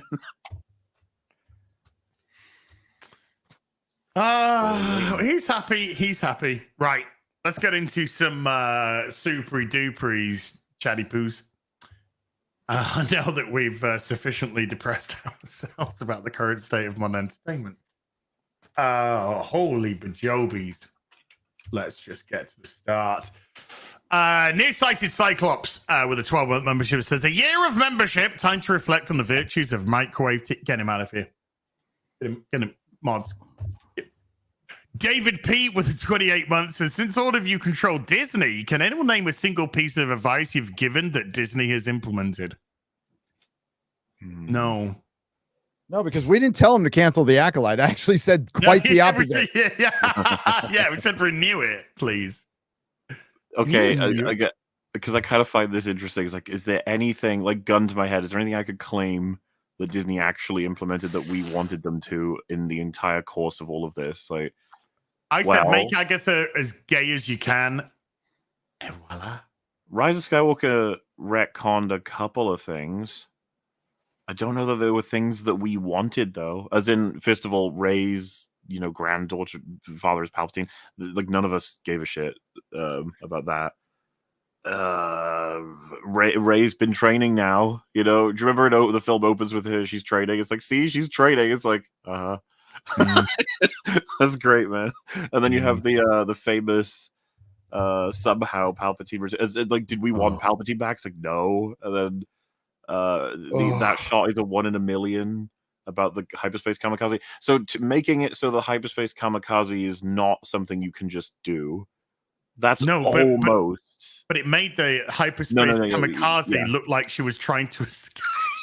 But if one were really broad, one could say there was an attempt to try and repair the damage, right? It's like saying the only way to save my wife from the kidnappers is by winning the lottery and picking the right number. It doesn't what? That doesn't no. No, you're right. That doesn't fix it. The thing is, there's almost no way to fix it because it fucks you over. Like, Ryan really fucked him over with that. Mahler, you just lack media literacy. You don't understand. That's so funny. Genius of Rian Johnson. You remember the media literacy crowd fucking got mad when Rise of Skywalker came out. Do you remember they said at the time that Rise of Skywalker was made for people like us? They've done this before. Yeah. And it's just like, we fucking hated that movie. It was awful. What do you mean? It's like, oh, you got your Palpatine back. You happy now? And it's like, what are you talking about? Why would we want Palpatine back? It was made for me so much I didn't see it at the cinema. I didn't even go. And I haven't even seen it today. I've only seen your video. That's how much it was made for me. I'm trying to remember fucking anything else that happened. Oh yeah, he caught the lightsaber instead of tossing it, remember? No. I didn't see it. To try and make up for the iconic moment in TLJ where Luke Skywalker is given something that matters so much to him, symbolically representing a shit ton, and he just tosses it over the shoulder and casually walked away. It was supposed to be funny. Haha. Craig Julin with a $5 says, Gary, you inspired me to start collecting comic books. Suggestions on what to start with and where to buy from online. Also, thoughts on Shill Campia? None. No. You know, I don't He's a watch this shill? stuff, honestly. Yeah. Yeah, I've got no thoughts. Yeah, the only thing I really truly remember is him saying fuck and slamming his headphones, which was funny, saying, Rob, I hunted, and calling all of us, including you guys in the chat, cousin humping basement dwellers. Something like that. Yeah. That's And he did the whole after that, no thoughts. None. wanking on his face emoji. And I like that you only did it temporarily. So like, wait a minute. Yeah, they're gonna get me for it. Stopped. He did the whole yeah. Offer Nave with a $5 says Gary Mauler just saw YouTube video. The Rings of Power is television's finest hour by The Woke Critic. So good, even as might enjoy it.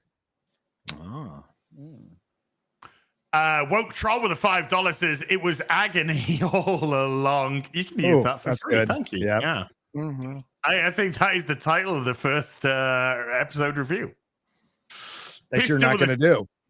No, I'll do the first episode. That's the only thing. I have promised to do the first episode. I have promised to do that. So we'll see. We'll see if we go further.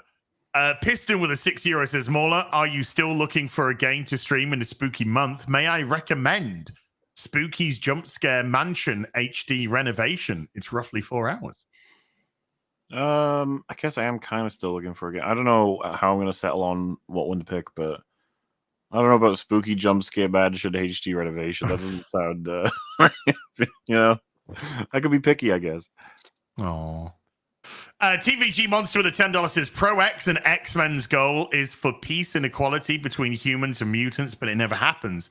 It seems like humans destroy mutant in very future outcome. Even in Logan, seems like Magneto was right.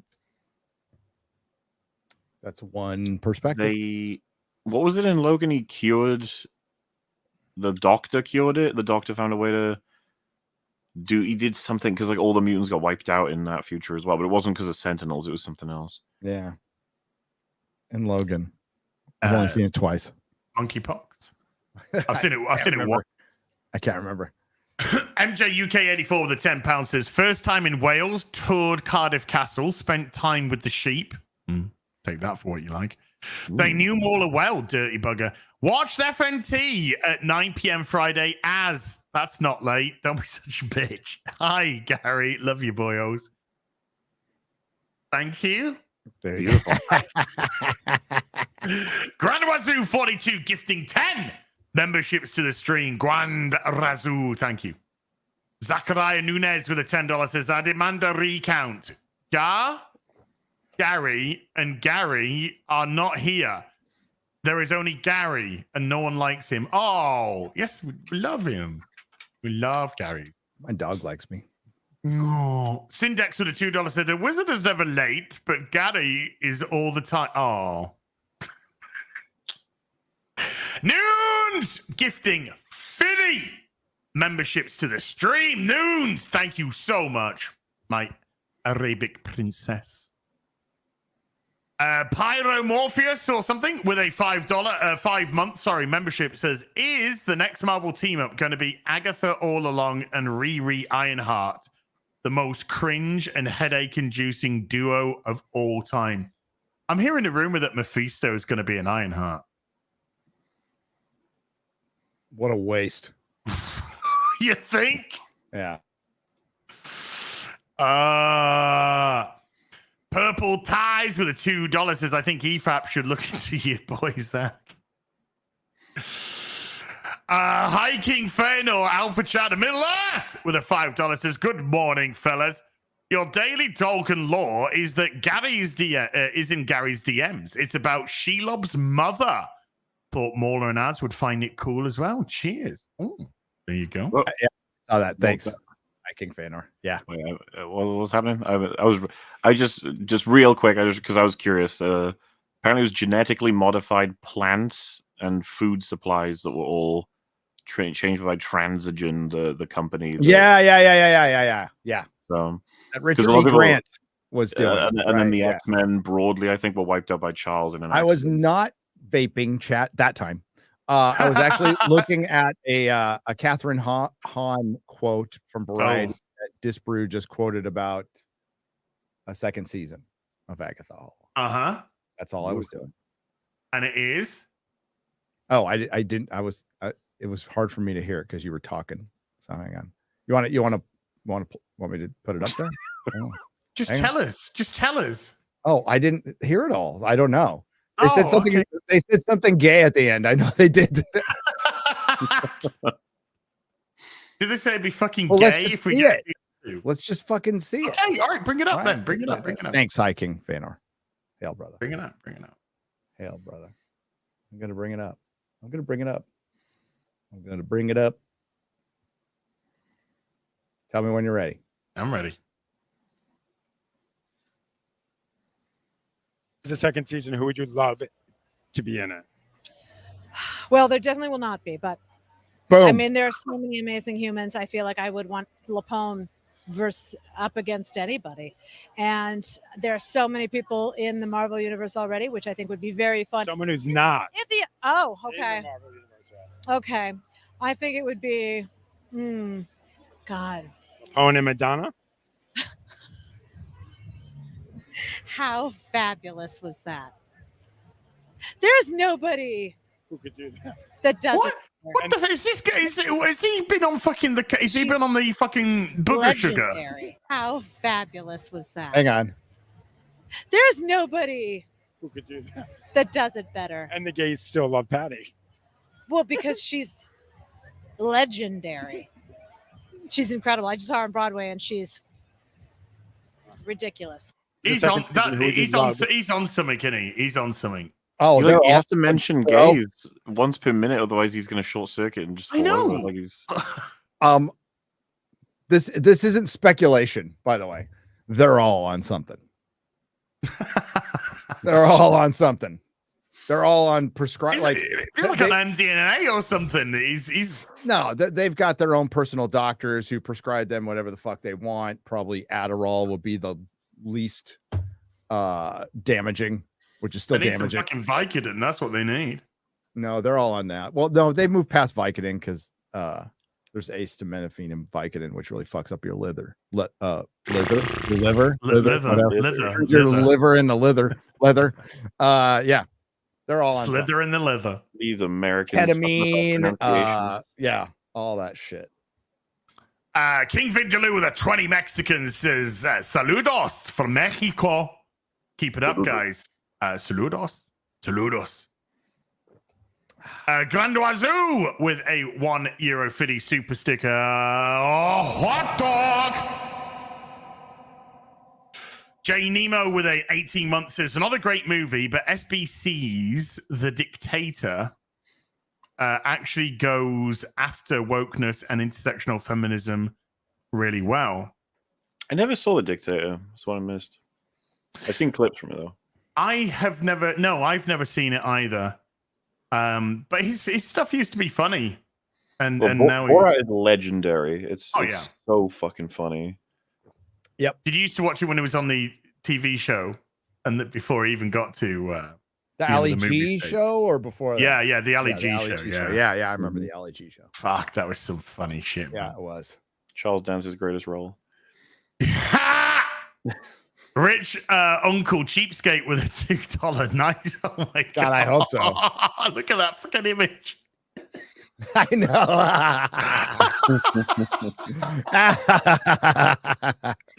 Oh, that was my thumbnail. Like, oh, I messed up.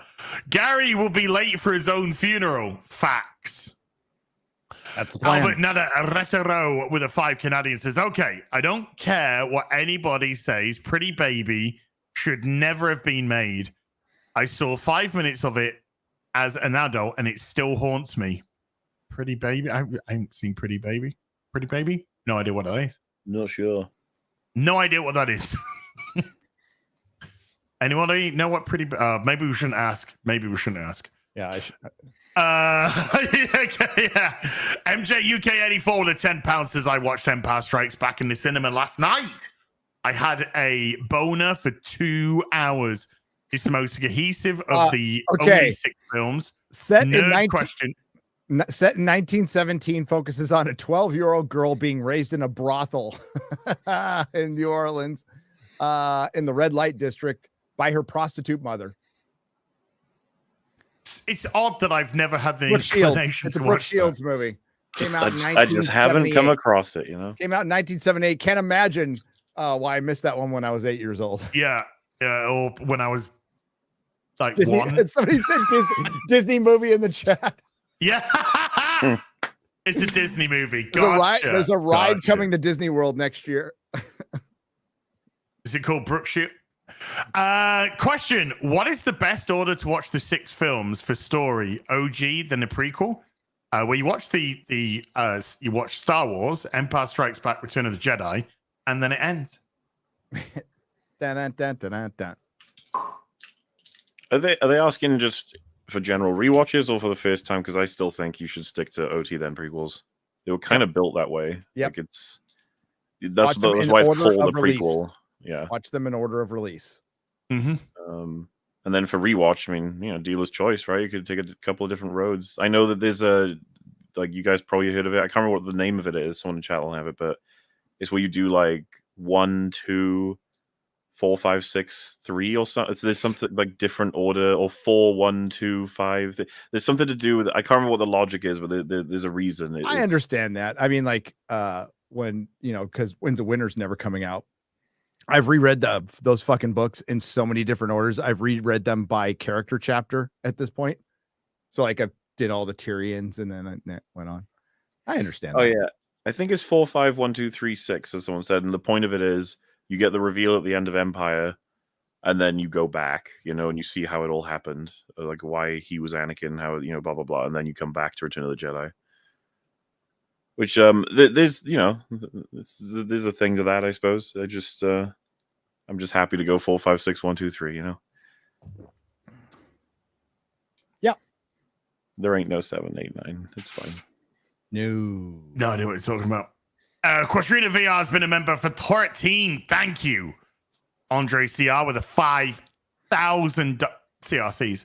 Ryan made the greatest impression of that Variety reporter being gay as fuck today on G&G Daily. Check it out. So you're just saying Ryan was himself? Weird. Japanese Demon Lord with a $5 says, I'm waiting the real BBC Az and Gary topless episode. No, that'll be the gayest one. Yeah. I reckon we should still go gayer than that. Maybe. Roller Coaster with a €20 says, Hail the real BBC. I watched the last episode of Grand Tour.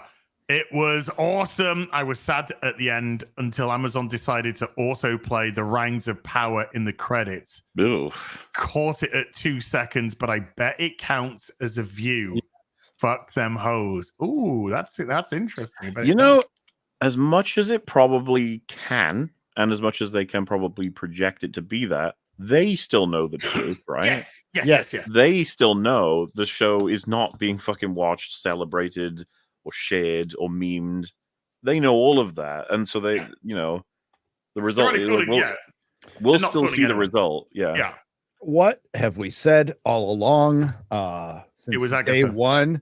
It was not Agatha. No, we have said that they can lie to themselves for a long time. But once that investor capital money dries up, they can't. We are now in the year of they can't lie to themselves. You can't lie your way into success. You can't fake it till you make it, which was definitely their point of view, because honestly, that comes from Silicon Valley. That's the Silicon Valley. There's a bunch of investments like fake it till you make it. Try to don't outright lie, but sugarcoat your success and manipulate the numbers to make it look like you're successful as possible. Disney's a big umbrella, so they have people reporting to Bob Iger. These people are like, well, this was actually a success. This was actually a success. This was actually a success. But then when they actually dig and they're like, oh, yeah, we called Shang-Chi, Black Widow, and the Eternals a success until we had to write down $65 million for Marvel the year they came out. So when Simu Liu was like, haha, my movie's a hit. Actually, it wasn't. It was a flop, like we said it was, because it didn't make any money. And if your movie doesn't make any money, it's a flop. Mm-hmm. So they've been able to on that sequel. See, when studios in the old, before it got really super corporate, it was still corporate, but before it got super corporate, the studios needed to be sustainable. And what they did was they robbed from Peter and Paul, and they did these voodoo economics that they do in Hollywood to this very day. But now it's under this big corporate umbrella, and there has to be some reporting. And while they still hide a lot of stuff, they still need to be profitable. Even Amazon needs to be profitable. Prime Video needs to make money, or at least offset some costs for a certain amount of time, or they will pull the plug on shit. Oh, well. Yeah. Aaron Pipes with a $10 says, how can Az complain about gay programming? He left FNT to manage Jeremy's gay porn empire. A move that I do not regret because it's thriving. Because he has a lot of gay sex.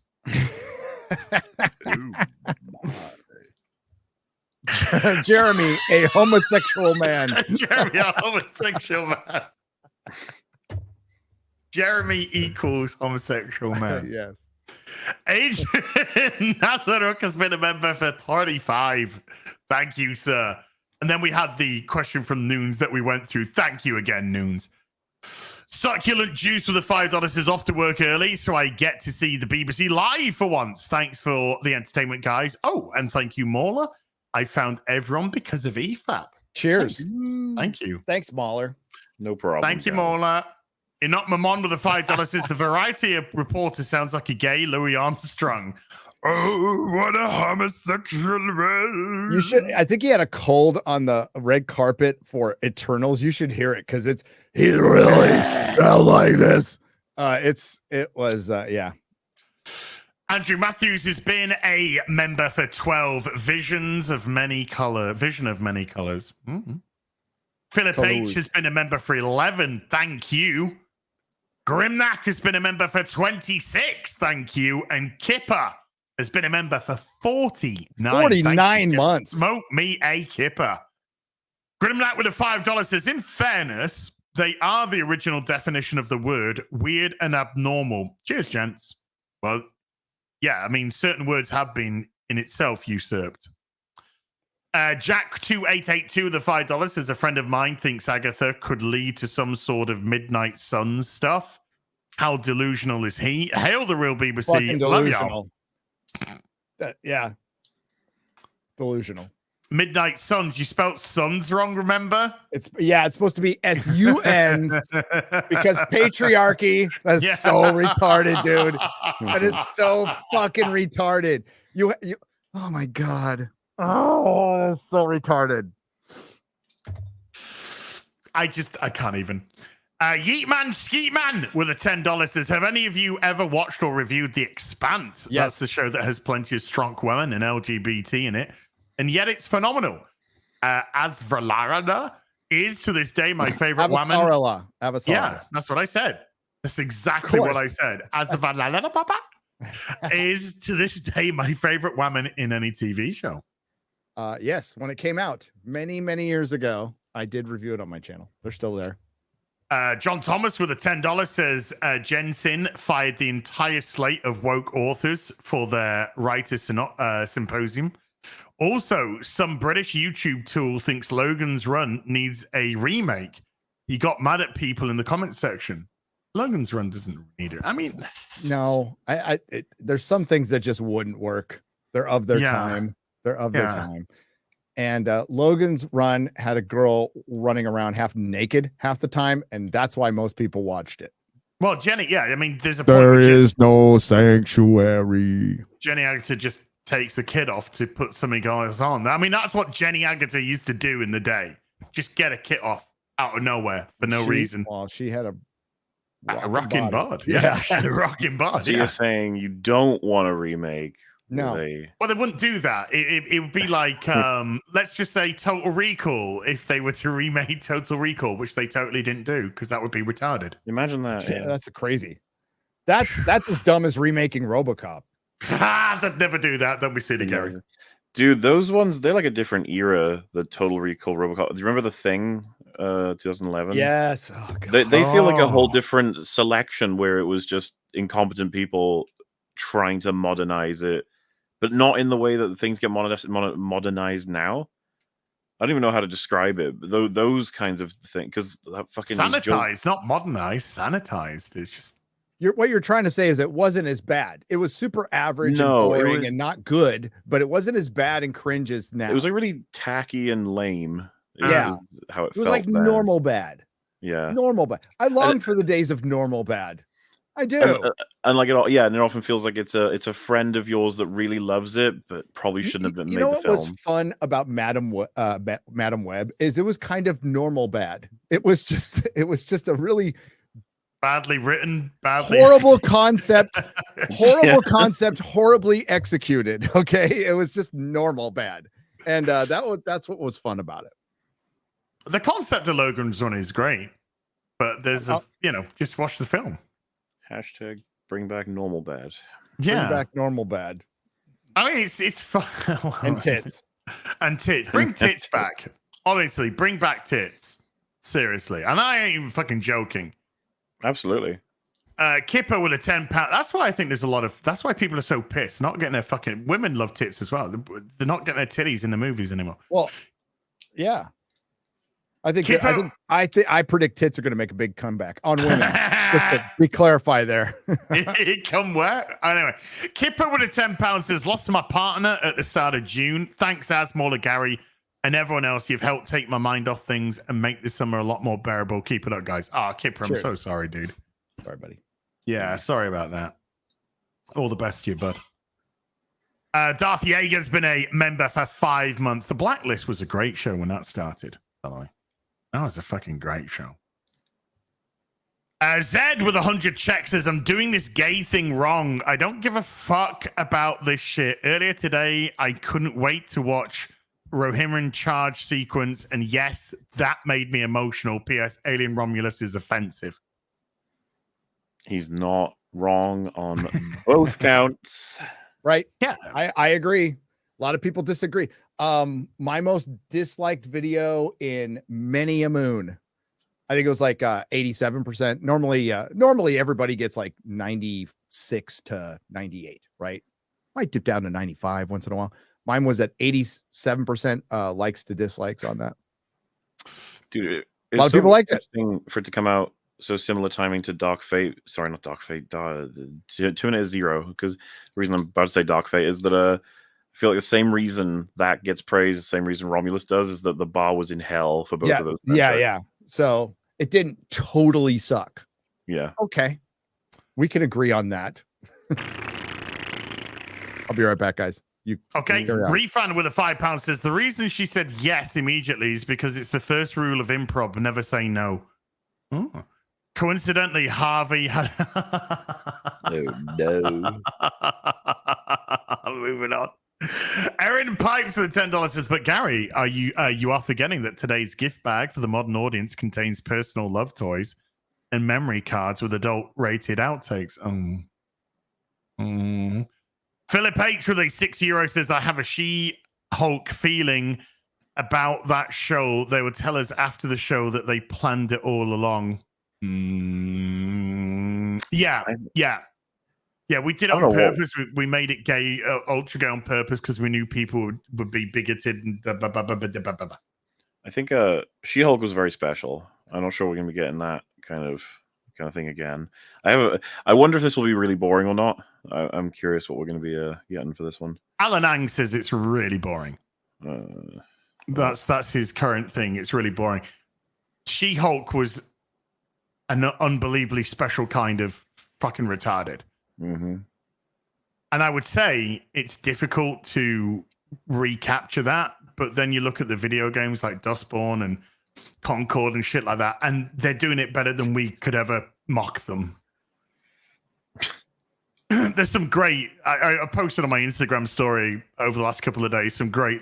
It's just this guy, this like Asian guy with a fake fucking mustache on, and it's just like women made by Chinese developers, women made by Japanese developers, women made by Korean developers, Western women.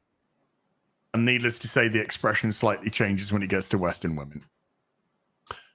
Martino with a 50 Swiss. If you're seeing as streaming on your screen, who are you going to call? Ghostbuster. Oh, I'm not dead. I'm not dead. I'm not dead. I know you're a ghost. It's like I'm not not really dead. dead. It's like undead. Yeah, I'm undead. Yeah, I'm a spirit floating in the ether. I'm a leaf on the wind. Best. What is that from? What do you think it's from? You mean reference Best. Steve the pirate getting predator Kebabbed? speared. Aww. Best name I can think of with a $5 says that Yoda sounding fuck knows the actors would be ruined if they said no, it's not that gay. He's so baiting them. Oh, he's definitely baiting them. Yeah, he's definitely. I mean, he said agreed. You know, he's forcing the agreement there. Yeah. But it's probably, but let's just be honest, it's probably pretty good. It's pretty It would be curious to go through and see if anybody did answer it. Like, I'm waiting for the fucking first actor to just be like, huh? Huh? Yeah, just do that. Try it. Just one of you just be like, I don't know what you mean. I don't mean, yeah. Don't know. What do you mean by that? I mean, it's got the box. Joe the Uber Geek with a £2 says first episode of Tulsa King season 2 is Chef's Kiss. I haven't seen the first season yet. Maybe I need to. The Salt Merchant with a $10 says, I guess the only reason we didn't get Mila as Sonya Blade in Paul Wesley Anderson's Mortal Kombat is she wasn't married to him. Pretty sure she hasn't starred in a movie that wasn't directed by her husband. Ooh, it's probably true. Zed with a 50 check says Aubrey is wasting her talent. Have you seen Ingrid Goes West? It's her and Lizzie Olsen. Great performances. She's a great actress. She's hot and funny. Yeah, I like Aubrey. You know what she's good in? She's good in Legion. She's been in a Marvel show before called Legion from FX. Go check it out. Check it out. It's got I'm forgetting his name now. The guy from Beauty and the Beast, Dan Stevens. Dan Stevens. And it's based on a Bill Sienkiewicz comic that I didn't even like very much, but I thought the show, the first 2 seasons anyway, it goes off the rail third seasons, but the first 2 seasons are very much a really psychedelic, bizarre interpretation of that book that I think is really good. It's really good. I like it. Sienkiewicz. I do too. I his fucking Moon Knight shit was amazing. His Batman stuff they did. Yeah. Guy's fucking really good. He's really good. Good Wrench with a $10 says Agatha. It was apathy all along. Wow. There's another one I'm stealing. Quantum Ranger Power with a $10 says really annoying are the people claiming that classic nerd bullying never happened. It's always you were just weird. It's not from the nerd stuff. Also, usually implying it was right that you got bullied. Okay, the fact that adults are walking around going, I'm being bullied is that's fucking part of the problem. Like we all got bullied as kids, some of us more than others. We all had to deal with some shit. You know, I went to fucking prison, so it's like really not fair for me to use the grading curve. But like, you fucking get over it. You get tough. You learn to fight from it. Like my dad gave me practically, like my mom was so pissed. He's like, somebody makes fun of your name again. First person who makes fun of your name, you punch him right in the fucking nose. That's what he told me when I was like in 5th grade. So I did it, and I got in big fucking trouble. And then my dad got in trouble from my mom. My mom's like, you told him what? So, but it worked. It fucking worked. You know, it's like fucking full-grown adults running around going, I'm being bullied off of Twitter over my views for Acolyte. No, you're not. No, you're fucking not. Okay. I don't see any, you know what? I don't really see anybody praising Acolyte. If you want to praise it to hell. Dude, get that second season going. I'm behind you, girls. Go ahead. I don't care if you like it. I don't give a shit if you like it. I don't give a shit if you like Rings of Power. Right now, thanks to Disbrew, my Twitter feed is filled with assassination attempt shit. Almost assassination attempt shit and fucking Halbrand, which is the weirdest combination ever. But because I'm bookmarking all the shipping stuff, which is hilarious. It's fucking, I don't comment it. I have a good laugh. I'm like, oh man, shipping Galadriel and fucking Sauron. You can't even make a correlation other than maybe shipping the Virgin Mary and Satan. That would probably be the closest analogy. Like, are you fucking kidding me? But and I'm sure there's been 50 plays written on the Virgin Mary doing Satan. But I digress. It's nobody's. You're an adult, okay? And if you're using the word bullying and you're over the age of 12, you know that's a you problem. That's a you problem. Sounds like you're bullying me. Yeah, I feel bullied. Shut up! I'm gonna swirl you. No. Knee Pain has become a member. Thank you, Knee Pain. Kerry Davis with a £5 says the best celebrity interview was Dennis Pennis. Yes, Paul K from Game of Thrones. Yeah, Dennis Pennis was hilarious. He'd just mock celebrities. He'd get in front of their face. I remember one where he got in front. I think it's was it Tom Hanks? It was either Tom Hanks, maybe Mel Gibson, and he was just like, what did that? And he asked the question, he hands the mic over, and he leans in to give his answer, and he just pulls back and goes, don't care, walks, and he was like trying to grab him to get his mic to give his answer. But Dennis Pennis admits, Paul K admits that when he did Dennis Pennis, he was fucking off his head on coke. That's the only way that he could do it, was to get off at his head on coke and then go on the red carpets and just act as hideous as he did to these people. But in all honesty, looking back now, it's just like they probably fucking deserved it. Ed Song with a $20 says, Mauler, you have considered, or have you considered that Homeless is jumping to straight to betray without befriending you, but he's just too dumb to realize he needs to get off the bridge before ignition or getting behind you before he backstabs you? I have no idea what that means. Was that cuneiform? What the fuck was that? This happened last stream, and I have to correct you. It's not homeless. It is homeless. It is homeless. Okay, homeless. Because this is referencing the Zad, the whole Rage Rat, where he talks about killing people, and he does say, "I will be homeless" at one point, which is very funny. It's lore. But no, I like this is a funny super chat because the idea is basically that he's so retarded that he wants to backstab everybody, but he forgets the part where he has to be friends with them to do that. So he's just backstabbing people from the front. Like he's just a moron. Fair enough. Shinto versus with a $10 says, internet ain't for everybody, man. It's just, it's just not. Shinto versus with a $10 says, Hell, BBC. To answer your question, the straightest Marvel movie is Captain America 2. 2 men? No. 2 brothers. From Brooklyn. Team up against a prissy rich boy and take his clothes off and double team him. Wait. Carlos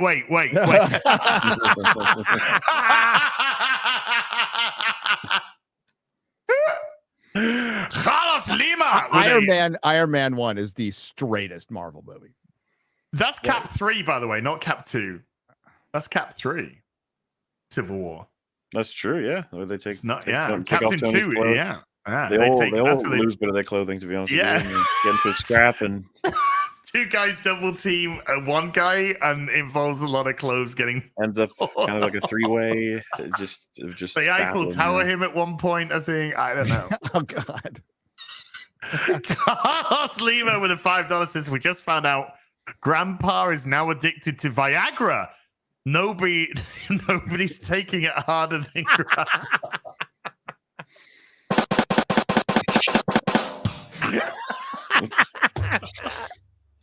That's like a classic stand-up joke. I love it. I love it. I know it's great.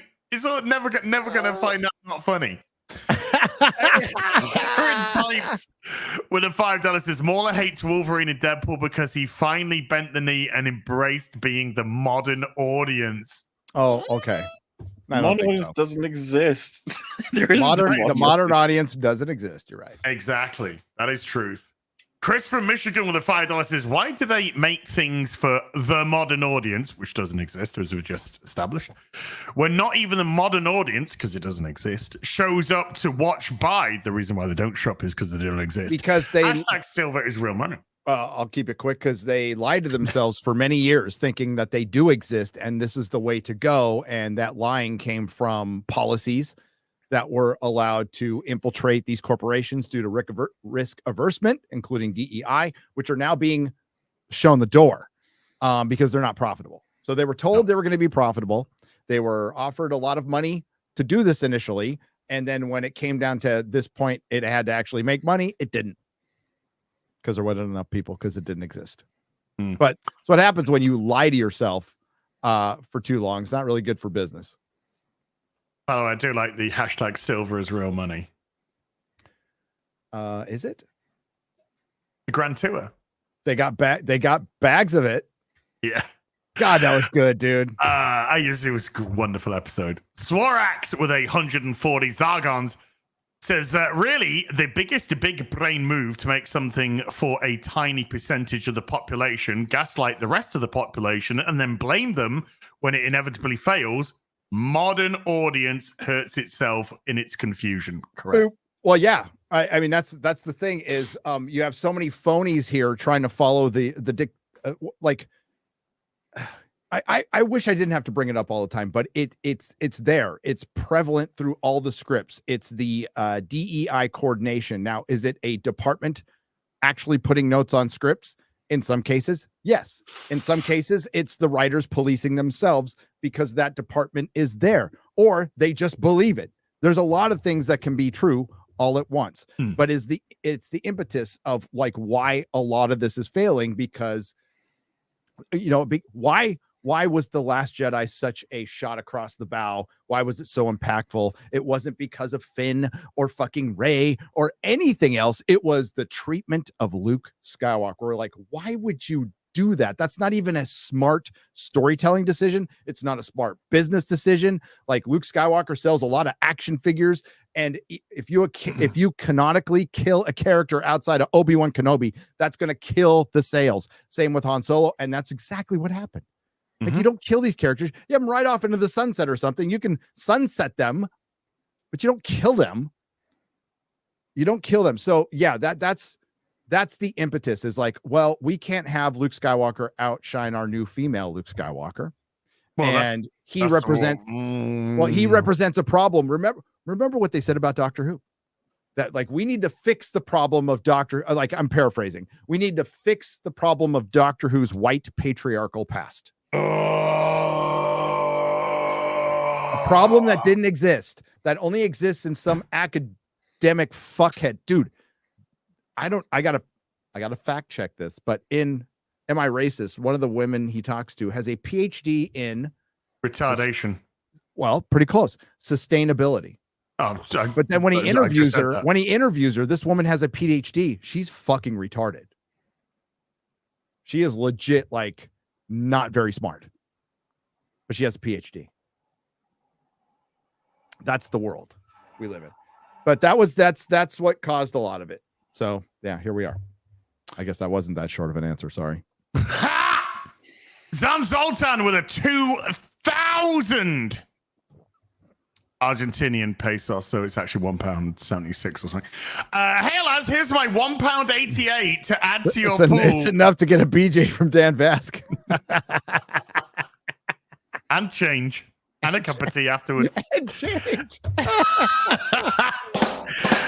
For you to play Star Wars Outlaws, you must do it for me, the confetti guy. Love you, dude. You and Mauler suffered so much over bad games. Now we need more content. Hell to you, Zan Zoltan. Good to see you, Dud. The Big Albowski has been a member for a month. Thank you. Appreciate you, dude. Knee pain with a $2 says, if Az loved us, he would play Outlaws. I would love you for $2,000. Yeah, 2,000. No, I mean, British like, pounds sterling. what's your content now? Whatever I want it, whatever the fuck I want it to be. Okay. That felt mean. Videos, video games. I'm not going to watch Agatha. I'm not going to watch Rings of Power. I'm not going to No, watch Outlaws. no, I'm not going no. to talk about the Grand Tour. Like, what the? Wait, what? What Where are did you that, doing? hey, that last one come from? I would have talked about Grand Tour all fucking stream if you wanted to. Mhm. No, I have promised that I'll do the first episode. Dude, I've taken so much fucking brain damage. I would that's love obvious. to do this, but when you've gone through like fucking Doctor Who and Batwoman and every fucking CW show imaginable, dude, I've been taking fucking slugs to the head for years, and I got to the point now. Like Disbury, he's fucking new to this. He's younger. He can take more of it, but he's gonna come to a point where even Disbury, he's probably at night. He does his video. You see all the ha ha ha. He's fucking in his shower, in the fucking corner, rocking, crying, Dude. because those times happen. I guess I haven't watched anything bad. Well, dude, you're already fucking brain dead from the drugs, so it doesn't matter. Now it has to come up. Well, I mean, that's true. But aside from that, The drugs have fucked you up enough. You're on some ethereal plane that none of us are on. receptors are dead. Yes. Yeah. Fucking nerve endings have gone, mate. Gone. No, it's like Agatha is like, I'm not like mad about Agatha. It's funny. I think it's like legit hilarious that they're leading Bring me into this. 25-minute episodes for fuck's sake. I think it's going to be 30. Okay. Because all right. So 40 minutes minus 6.5 of credits minus a minute and a half of intro after the first episode. And they're probably going to do a previously on for WandaVision. So best case scenario, 32.5 minutes. Yeah. That's my guess of actual episode. Yeah, I remember She-Hulk was like 22. And it felt like 3 hours. Oh, bro. The shortest episode of Rings of Power was 58 minutes smaller, right? Oh, 58 fuck minutes last week, and it felt like 3 hours. I'm like, good God, please stop. Please Fifth stop. episode, hour and 10, right? It was like, whoa. Well, the first episode was an hour and 15, and I was just like, fuck off. I didn't even look to start with. And then Chat's mum said, you do know this is an hour and 15 minutes. Don't I was you like, love how they talk to each other every scene? Like a quartering video? Diz the Jizz Prime 1313 has been a member for 6 months. Thank you. Brent Wolf with $100 says House Shawarma Fund. He said house, it's gone in the book. Shawarma? I haven't had shawarma in a while. Shawarma's good. I've never had it. Oh, it's really good. Is really it? good. Yeah. What is it? What is shawarma? It's like basically a burrito. Oh, It's basically a Middle Eastern burrito. okay. Yeah. Jeremy's feeling personally attacked right now. Jeremy? I thought you said you got to make the distinction. Jeremy, a homosexual man. Jeremy, a homosexual man. Or Jeremy, a homosexual man. a slow talking homosexual man. Diz the Jizz Prime 313 with a $2 says, You fired me from FNT. start Dustborn Fund for Az and Gary. I'll take a shot at Dustborn. So I'm going to do gaming streams around the holidays, and I'll take a shot at Dustborn and whatever else comes out. And there's probably a game I actually want to play. I want to like stream PS2 games. Well, hear me out. Okay. Hear me out. Sure. Mauler, myself, you, the real BBC, and even X-Ray Girl chained together. I'll do that. Yeah, Mauler's down. Yeah. Mauler, myself, and you. Is three boys. X-Ray Girl gonna have a fucking harmonica ball gag and look like the Gimp? Look, I don't care what your sexual proclivities are. No. That's on her husband, man. That's straight up. Mark put her up to that. I know that for a fact. And then us three, the boys. I'm looking at my producer. I'm like, why does my producer look like the Gimp on this stream? What the fuck? Yes. Us three. Yep. Space Marine 2 with Gary. Wouldn't that be like literally dragging around like Dead Chained weight. Together makes Yes. more sense. a Well, that is paralyzed? literally dragging Wouldn't that be dead like weight. dragging around Helen Keller in a video game? I mean, We'll never be able to beat Chained Together with him. It's gonna be No. impossible. I don't, but it's. Whoa! I want to know how far I'm we right can here, actually guys. go. Gary, I have trouble with Friggy, Rags, and Metal, who are all hyper autist gamers. So you got no chance, buddy. Like it's not happening. I don't know if we can get Gary on the fucking lift at the start of the game. That's going to be a challenge. Well, I think that'll be fun. I think we should do it. Yeah, I think we should do that. Metal Burner 357 to $5 says Happy Tuesday. If empires have emperors and kingdoms have kings, what do countries have? That's good. That's I've really- heard that. I've never heard that before. That's really good. Disney showrunners. Not 716 with a $5 says for the fund. Any fund. Okay. I'll stick it in the book then. I'll stick it in the book. No. I'll stick it in the book. We're gonna have to wrap up in a minute. We got 5 minutes. It's in the book. Thank you, sir. Taker 610 with a $5 says, which one of you is going to play Tales of the Shrine or Lord of the Rings game? I suggest Gary. It's like Animal Crossing in Middle Earth. You mean the Shire? Or the That one game that looks Did I so say bad. Shine? No. You said Tales Shine, of the Shire. You mean the multicultural hobbits in a game made by a bunch of women who are going to watch fucking Agatha? I mean, like, no. It would be funny to watch Gary suffer through that. though. Maybe. I don't want to pay for it, though. But yeah, and they bring it out on Hobbit Day. Fuck them. Okay. Which is in a few days, by the way, September 22nd. Celebrate it properly. You know, read The Hobbit. Even fucking watch The Hobbit. Peter Jackson's. That's okay. I do it. But yeah. Bartosz Polexki. My pronunciation's spooked. With a $5 says, hi boys, you want fantastic dark comedy. Adam's Apple's Maz Mikkelsen at his best. Did you ever enjoy any woke show? I like Sense8. Any thoughts? Woke I show. couldn't watch Sensei after I think 1 or 2 episodes. I gave up. Never heard of Adam's Apple. Yeah, I haven't. Maz Mikkelsen's great Show, though. dark comedy, but Any woke show that I liked, the one that made me the most money. What do you mean woke show that was? There's no such thing as a good woke There's show. no such thing as a good woke show. If Or you're saying enjoying it had like themes and messages, but it was able to pull it off because the story was good, that's not a woke show. That's just Yeah. a show. That's That's a just- story. that's been well done. That's been well done. Yeah. Raven Black Sparrow with a $2 says, shout out, completed 58 rotations around the sun. Happy birthday. nice. Cheers. Happy birthday. The American Society of Magical Negroes Yeah. was a big surprise for me. I thought I would get. I didn't think that would get traction. I just reviewed it because it was cringe. So thank you. B-Chain 315 with a $10 says, hell, BBC. Lots of people were supporting Az and Mooley in the comments on the recently unsubscribed podcast. Yeah.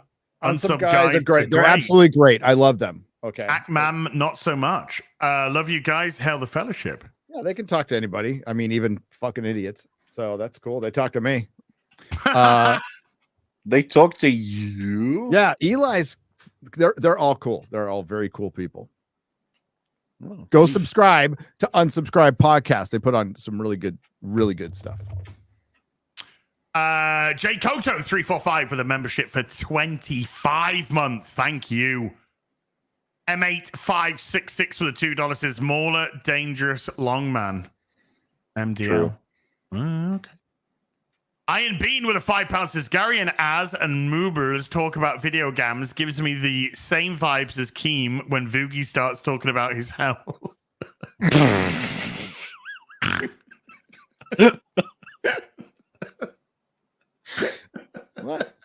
I listen to the guys. I listen and learn, and maybe drift off a little bit, but it's okay. I love it. When Moobie starts talking about video games, I fucking love it. So I'm okay. You can take me out of that. But Gary, yeah, when I talk about video games and stuff, I can see Gary just immediately check out. Just immediately, everything, his demeanor, his eyes, everything. Everything just checks out immediately, and he turns away and starts doing something as well. Yeah. He don't give nah shits. Nope.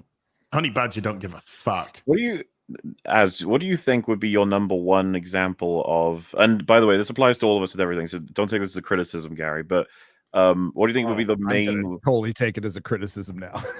What do you think would be the main number one example of what he's missed out on by not being more into games? Some wonderful fucking games over time. That's probably some good storytelling and some fun. Question being, what would be your one? Like, what one would you pick? Game.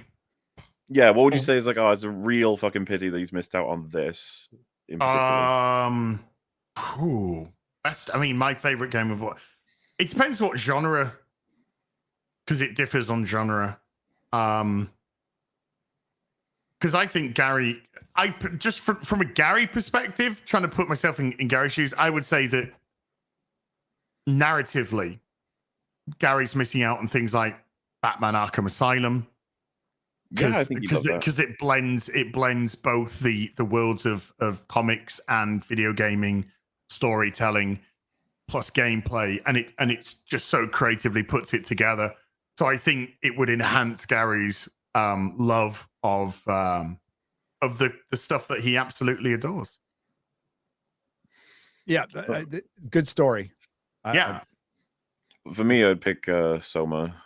But funnily enough, you haven't played Soma either, have you, Az? No, I have not. What's Soma? There's a Soma district in San Francisco. Soma is a sci-fi horror game that's all about the nature of personhood, what makes people people. It's some of those fundamental sci-fi, hyper inspired, obviously, by all the things you would imagine. And it's like, it's just one of it might be I think it's my favorite story in video games, the Soma story. And yeah, I'd love to know what BioShock, Gary as well. Like BioShock would be. I think Gary would adore BioShock if it were in a format because he's like BioShock's not easy for someone who can not fully like work with mechanics of a first-person shooter. That I guess you got Violet Chambers. I think you'd find it repetitive if you kept dying in Violet Chambers, though. Yeah, what I'm thinking about is like, how do you get a Gary to be able to be entertained by Batman: Arkham Asylum? And it's like, well, he's gonna have to actually learn a shit ton about it's the controller, the how the game works and everything. It's like that's tough. But it's like, would a let's play suffice? Like, probably not. You need to be able to like actually get stuck in. You know, I feel like fighting as Batman in that game is so fun. Oh yeah. Training those attacks. If I stuck with it, I would figure out the controller. Like, absolutely. But would you though? Here's the problem with me and gaming, and it's me. It's not a gaming thing. It is very difficult for me to sit down for hours and do the same thing without getting up and doing like I'm too fidgety. I'm just too fucking fidgety. Like. Me and Az, on the other hand, we have like fucking 12 hours. I can't sit there for 12 hours. I can't. A couple hours is good. And I get tired of it. Legit question, not trying to take the piss. Do you have ADHD or is it just... I do. Okay. Yeah. You know what's interesting, though? Because I'm assuming I'm not a doctor. There's like multiple forms of ADHD, right? Because I know that there's the whole, it's hard to focus, but there are some people who can only focus on a video game like that. Well, yeah. That's one of the symptoms of ADHD is... lack of focus, but then you still hyper focus. All right. So that's a commonality in being on the spectrum too, is hyper focusing. And I've always been able to hyper focus. I was medicated on it at first. And that's probably why I really was attracted to speed, because speed as not the legal versions, would help me focus at times. Led to complete disaster. Don't do it. It's fucking bad for you. Did die a couple times, flatlined a couple times from it. But that's where it because I remember when I first did it, it like helped me do homework. like something I've never been able to do because my mind wanders and stuff. And I've just learned over time to deal with it without drugs. And just, I found a job, a gig that actually it works with quite a bit, because I can watch 3 videos at once. I can jump around and find a bunch of clips, and my memory for seeing patterns is still pretty decent. It used to be much better, like way better. Yeah. But it's just, I think it's a thing like ADHD is a label. I think it's a thing like everybody has a little. It was like Resident Evil 4 hours that you and I were getting up to like 9, 10, 11 hour streams, just the remake. I mean, there's some pretty decent length of times with some of those. I'm just gonna see Resident Evil 4. That's the game with Mila Jovovich, right? It would have been interesting. Not Resident Evil 4. Elden Ring. Let's go Elden Ring. Yeah. I did some fucking Elden Ring streams. I got let's have a look. Oh, fucking 8. Look at this. It's like 4, nearly 5, 5.5, 5.20, 6.5, 5.5, 4.5, 8 and 8.25, 9.5, 10 3/4, 12, 6.5, 9 3/4. You got a 12 hour in there? I got a 11:54. 11 hours, 54 minutes, 59 That's the cap, seconds. I think. And yeah, I stopped the stream to fire up another stream. Yeah. Because I knew it's the cap. So that stream actually went on for over 18 hours. So, fucking hell, mate. Were you doing something special, or were you like just? I just started and just couldn't stop, and it went on for over 18 hours. That one, yeah. And you still wouldn't have been able to get through an anniversary episode of EFAP. And I still wouldn't have been able to get through what? Anniversary episode of EFAP. You got to beat that 24 someday. I mean, there's some lengthy one. Even after that, 8:20, 7:20. Oh no, I'm not. I'm sure you can. I'm saying that still would, if you play the game for 80 hours. Yeah. That still wouldn't be an anniversary of FIFA. The thing is, honestly, I don't fucking recommend 24 hours anyway. No, God, no. Not at my age. No. I don't fucking like it at my age. What those last like 6 hours are kind of miserable sometimes. You have to really, because man, being tired, it's worse than a lot of things. Yep. Yaha. Ubisoft attack gamers. Gamers are bigots because they don't like it. Yeah, because they don't like our. No. This is because they don't like our black Japanese protagonist in Assassin's Creed Shadows. Dude, Ubisoft, they're in trouble. I am loving it. I'm loving it. Right, let's smash through a couple of supers and then we'll wrap it up. Let's go with a couple of biggies. If you don't get your super read out today, I will read out on Sunday afternoon tea with Az. And I do appreciate supporting the channel. Jason Cook with a 20 says the fundamental fact is that if any of these shows were any good, people would watch them, regardless of what anyone tells them. That is correct. That is correct. The Buster with a $20 says, hey, Gary, when you're in Sheboygan, you can fly to Grand Rapids to meet up with Drinker and fly through the Lake Michigan Triangle and have content for Forbidden Frontier. Sweet. And if you Zorbu, come back for the hoose. I'll be up there in November. Okie dokie. November, eh? Yeah. Where are you going to be? Wisconsin for a month. For a month. For a month, yeah. For Thanksgiving, we have another residence up there, and I'll be visiting my kids and my brother-in-law and Critical Drinker. Never know who might turn up. You never know who might turn up. It'll be fun. Yeah. A. Marcellus with a $50 says, if you told me, by the way, massive thank you for Fiddy. If you told me 10 years ago, hell, even 5 years ago, that YouTubers were going to be the main source of entertainment and that Hollywood was going after them, I would have to ask you, where do you buy your drugs? I still have to ask that, to be honest with you. I mean, I don't care where you buy your drugs, but what drugs are you on? Yeah, it's just it's crazy. Rent free, crazy. Well, the fact that you don't recognize that, like, Hollywood did this to themselves. Yeah, got nothing to do with us. Zero. Yeah. They've just provided us with the content. Yeah, they did it to themselves. All self-inflicted.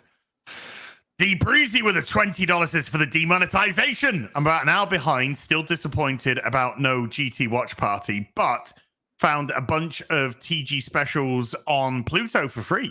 Just watched the Patagonia and Patagonia May being thrown from a horse comedy. I'm doing a GT watch party on my channel. Also, just to put you in the know-how, the afternoon tea this week was demonetized. I fought the demonetization. I won the demonetization. How about this show? This Gamer show, word boy. What, fag hag? That's a saying, dude. That's just a saying. It's a saying here, but what the fuck is this saying? There's a lot of sayings. as if it's a saying you'll get you a pass. You know what? Yeah, I'm sure that'll. Currently it's green. It's green. Okay, so. Josh Kelsey dropping a 20. Josh, thank you so much indeed, dude. And we'll end on Guillaume B with a 25 Canadian. A well-known saying. Yeah. It's just like, fuck your mom. I love how you say it like that. That's the only, it's like you only said it in the UK. It's like, no, they said it here a lot. In the UK, European village, this is okay to say.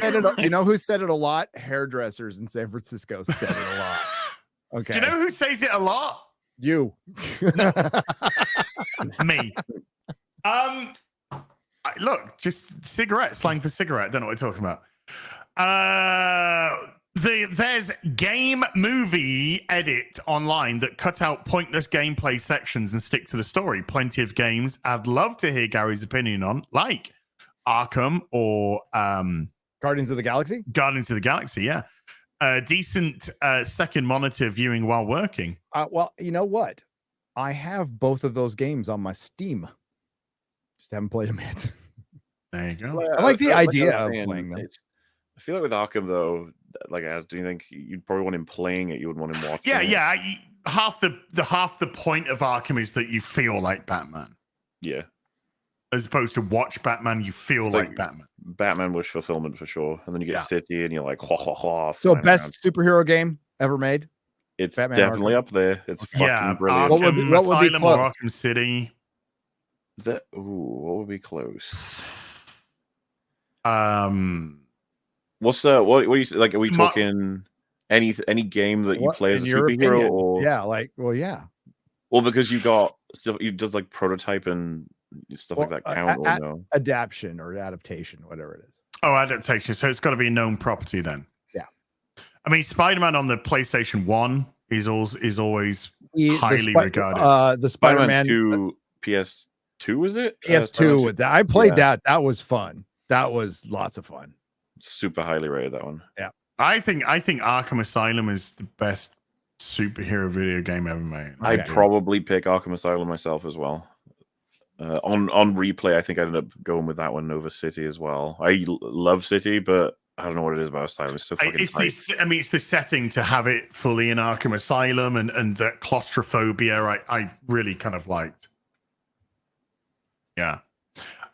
So there we go. So before we go, Gary, anything that you'd like to plug your poo? Yeah. I probably just should put it on the main channel. Fuck it. I got a review of Am I Racist that I recorded. Fuck it. So yeah, it's gonna be up right after this live stream. Okie dokie. There you go. And who's the guest on FNT this week? Okay. Rufus. No, God, I knew it, and then it's gone. Okay. No, it's a Johnny Law. Johnny Law, Rings of Power. Johnny Law's good. Molly, anything you like to put before it goes up? Rings of Power coverage, episodes 5 and 6. We're finally caught up when we do this next one because we're doing 2 at a time. Oh, we were behind. Can't wait for another 9 hours. Don't want to fucking fall behind on this, dude. You don't. Oh. It's Okay. honestly, I've been surprised how like people are very interested in the coverage of it, even though it is, I don't know, like this is not a criticism of my co-host in any way, shape, or form, or even myself, but it can be dry, but people love it. So it's like, all right, we will break down the scenes, we'll talk about the story, Yeah. as much as they want to, check it out. I find Rings of Power is quite a fucking show. It's a fascinating study, if anything. Of Yes. just wasting money of wasting money, of incompetence, of personal belief systems, raping a lore into submission, and like it's fucking bad. It is bad. It is Last Jedi bad. It is Acolyte's lore smashing is fucking nothing compared to the Rings of Power. And if there were no lore to smash, if this were in isolation, it would still be fucking. It would still be god awful. So the closest I can, and as you know, it is Star Trek Discovery all over again. That's what it is.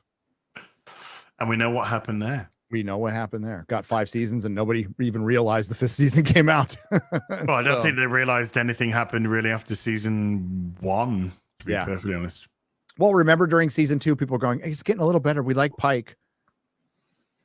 And that's how Pike got his fucking Strange New World series. And that ended with ripping off 2001: A Space Odyssey, ripping off Interstellar, ripping off Iron Man. Like it got incredibly stupid. Star Trek. Yay. Thank you, everyone who came to watch today. Moderators, thank you so much indeed for giving up your free time. Everybody who super chatted, and if you didn't get it read out again, this Sunday, afternoon tea with us, Super Chat Square Up, I'll go through all the super chats that I didn't read. So thank you so much indeed.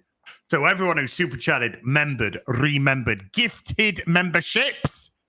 Thank you so much indeed for supporting the channel. I will be back with some more stuff very soon. Until then, you take care. Goodbye, Balooble. Bye.